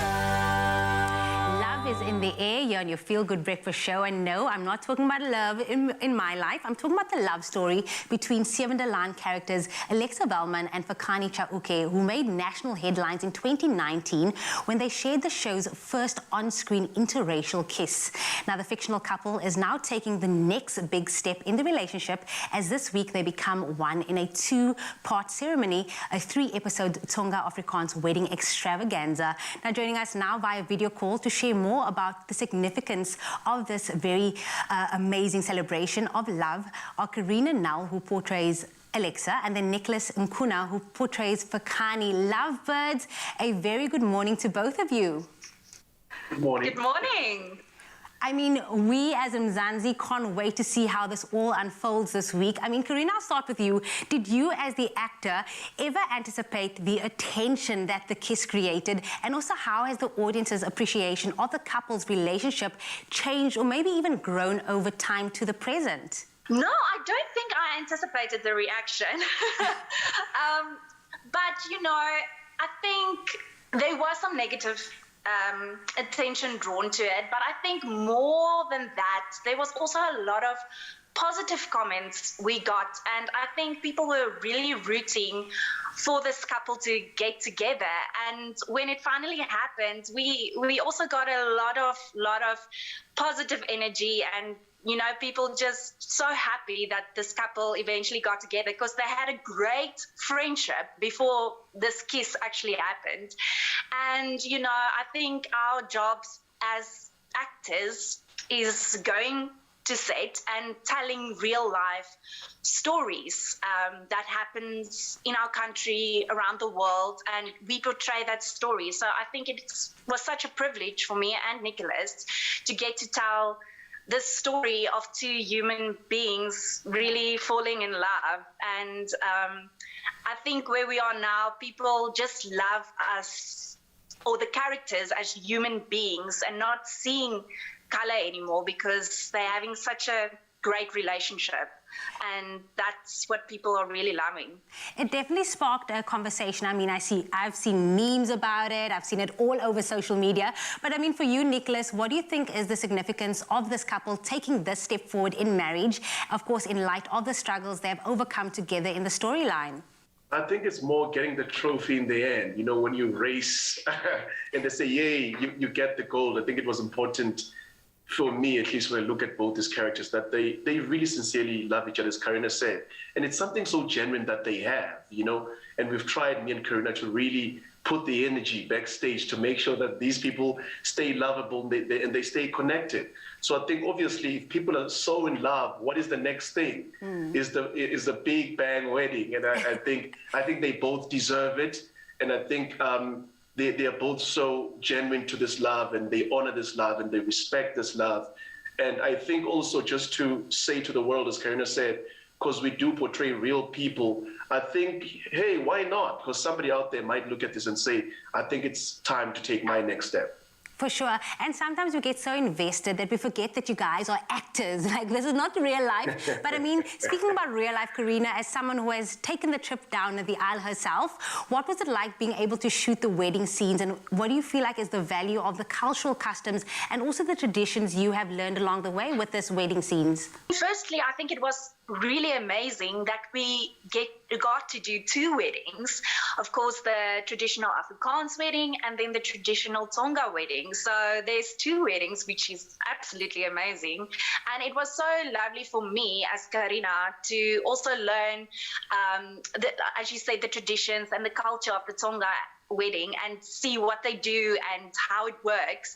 And I think the same for Nicholas, seeing how a traditional Afrikaans wedding would be like. So it was absolutely fabulous that we had both these sides. And, you know, I think what the viewers are going to see on television is going to be absolutely amazing. All the planning was done internally and the execution. So the team at 7-Elan really worked hard to bring our viewers two amazing weddings. And I think, unlike a real bride, we didn't have any input in the planning, so it was all a surprise for us, which was lovely. And everything just looked absolutely gorgeous, and I think it's going to be a real showstopper for the viewers. You are glowing. Like, you are actually glowing. It might just be the wedding glow coming through as well. And Nicholas, I do want to ask you, of course, what has it been like participating in this important, you know, very representation of both the Tonga and Afrikaans cultures? You are obviously not married, so take us through your experience. I think it was so beautiful, as Karina said. And I was reading the other day, checking tweets, and people are appreciating this journey for these characters. You know, that, and what happened, you know, during the Lobola negotiations. You see, that's what this country is about. And I'm so proud to be part of a show that can be able to represent what we all look like. So really going through the process, as Karina said, there isn't much I can add, but I was very excited to go on, because I've really never had a proper real wedding in my own life. So the TV one was on video. Oh my God, this is too much. It's a bit scary. There's a lot in detail. But I mean, why not? You know, why not? I think it was lovely. I mean, working alongside this incredible actress, Karina Nell, you know, who's raising an incredible daughter, by the way, you know. So part of that is just also giving our best and our time for us to honor these two amazing people. Well, ladies and gentlemen, Mr. and Mrs. Chauke, what a wonderful morning spent with you guys. Thank you so much, and keep hitting us with all the feels and all the wedding glows and all the wedding love coming through. We appreciate you guys so much. Thank you. Thank you so much. Thank you. Now, of course, for you at home, you can tune in for the highly anticipated and very glamorous wedding between the couple Felexa on Monday, Tuesday and Wednesday this week at 6 p.m. only on SABC2. Yes, it's us again. and the reason why it's an important conversation about interracial couples, those who are outside of their culture as well, and we continue the conversation. We've kept Asha Dulab here because she wanted to go home, and we said, no, you must stay. And this is why we needed to just, if you could take a couple of comments and questions from everybody. Now, we have somebody from Pretoria on the line who'd like to ask you something. Hi, Penny. Hello, Penny, you there? Hi, Penny. Hello. Hey! How are you doing this morning? I'm good, thanks. Yourself? Awesome. Fantastic. And I believe you've been weighing in on some of the conversation. You've heard us talk about interracial couples, relationships, and you might have something that you are able to share with us this morning. What's your story? Yes, this is so exciting because I'm a Tonga girl who's married to a man from Finland. Oh, wow. Yes. So is the correct term, he's Finnish? Is that correct? Yes, he's Finnish. All right. And how did you guys actually even meet and to get to this point in time where I believe you are about to get married, correct? We are married and we have two beautiful children together.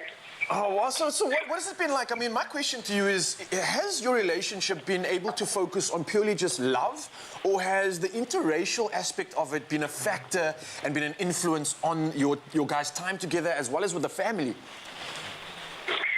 Our families were okay with it, especially from my side. But from his side, his father was not keen at first. He was like, how can you just go all the way to Africa for a girl?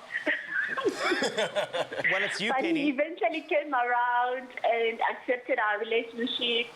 We got married in 2016. Ah, awesome. Yes. Beautiful. But society around us, some people were not taking it so well. Some guy also promised to cut me with an axe. One day we were taking a walk down Pretoria.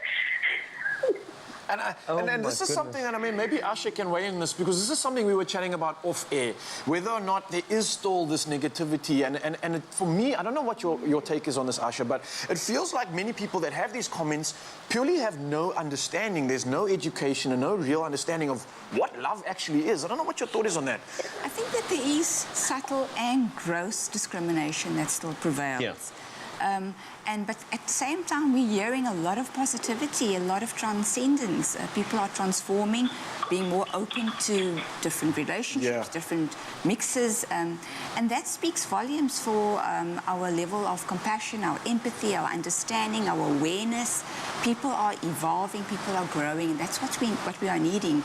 We need to be able to see that there are different realities, you know, and accept each other where we are at. Yeah. No, That's I so love true. it. But again, Penny, if you are or aren't still on the line, I want to thank you for coming through, sharing with us the fact that you are in a beautiful relationship. You are happy. Yes, you went through some obstacles, like many couples are going through, but the grass is greener on the other side. It really is like that. Love should not have any boundary. And I think, Penny, you've just proven that on our show. So thank you so much for coming through, sharing your story with us, and I think also just inspiring everybody out there. How beautiful, eh? Like Tsonga, Finland, there's such a beautiful combination. And I know that many people wanted to celebrate, and I think it's important to celebrate your love, and they've said through some comments on the Expresso Facebook page. Thank you for that. Let's take a look at a couple of those and unpack. Let's start with Francis McGregor, 23 years together and still going strong. The love in that picture. Gorgeous. I can see it all. And you know what? This is perfect. This is like a celebration. We're getting to celebrate with Mzansi. I'm hoping there's some more couples that we can also talk about right now. I see Gary Orkamp as well. Yeah, he's like a top fan and a family. He's got the best sunrise photos as well, this guy. Hey. Gary says, yes, my ex-boyfriend and I were together. Everyone accepted it. Just when we spoke about marriage, he said his family would expect Labola. I was like, what? I like that, but I mean, again, traditions, culture, a part of learning, especially when it comes to South Africa, we need to learn each other's cultures, and that's a beautiful example. Yeah. Top Josephine fan. Pixton, like another family member. Beautiful family. I'm married to a British man for 23 years, now from the UK. We met in the 90s, got 2 beautiful teenagers as well. Wow, Josephine, were you hiding this good man all this time?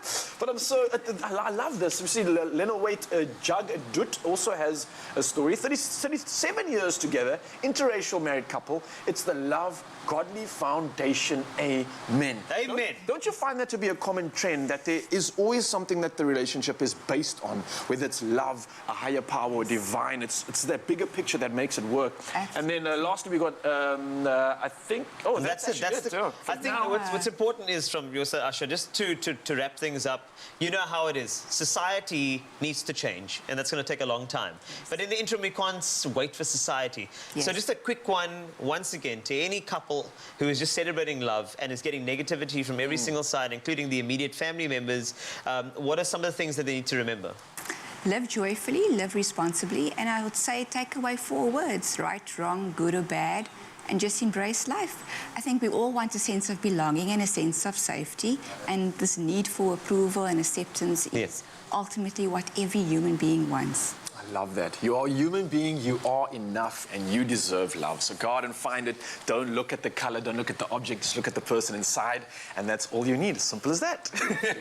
Have a beautiful one. Let's celebrate love in this nation.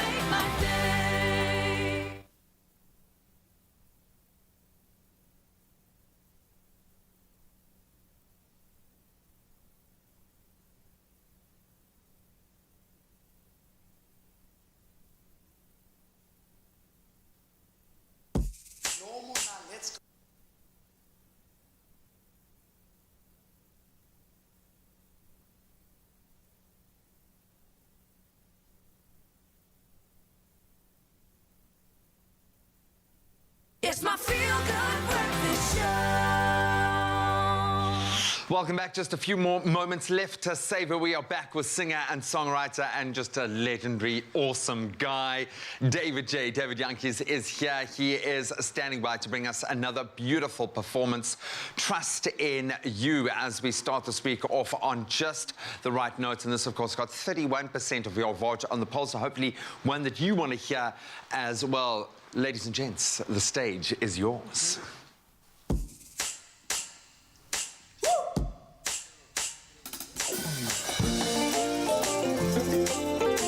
Once again, no matter what you're going through, just trust in God. Everybody sing with me. Say, even though I'm weak, Lord, I will trust in you. Hey. Even though I'm weak, Lord, I will trust in you. Even though I'm weak, Lord, I will trust in you. Yeah, yeah. Even though I'm weak, Lord, I will trust in you. So on my good days, and even on my bad days, you will remain the same God of yesterday, today, and forevermore. I will trust in you. I will trust in you. Yeah. So on my good days, yeah, and even on my bad days, I call you Alpha, I call you Omega, the Prince of Peace. Even though I'm weak, Lord, I will trust in you. Even though I'm weak, Lord, I will trust in you. Even though I'm weak, Lord, I will trust in you. Yeah, yeah. Even though I'm weak, Lord, I will trust in you. If I'm very low, even on the mountaintops, your grace is enough for you and me. No weapon formed against me shall prosper, 'cause His power is made perfect in my weakness. I'm worthy of your love, but value. That's why I confess. Even though I'm weak, Lord, I will trust in you. Hey, everybody say, even though I'm weak, Lord, I will trust in you. Even though I'm weak, Lord, I will trust in you. Lord, I will trust in you. Even though I'm weak, Lord, I will trust in you. I like this part. Listen, I will trust. I will trust in you. Yeah, I will trust. Say it with steaming hot breakfasts, soul food Sundays, and slow-cooked dinners that will warm any winter. Made with love by Clover. Another feel-good production.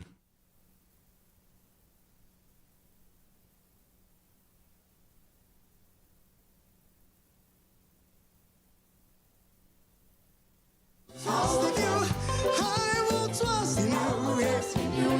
I will trust in you. Yeah, yeah, yeah, yeah. I will trust.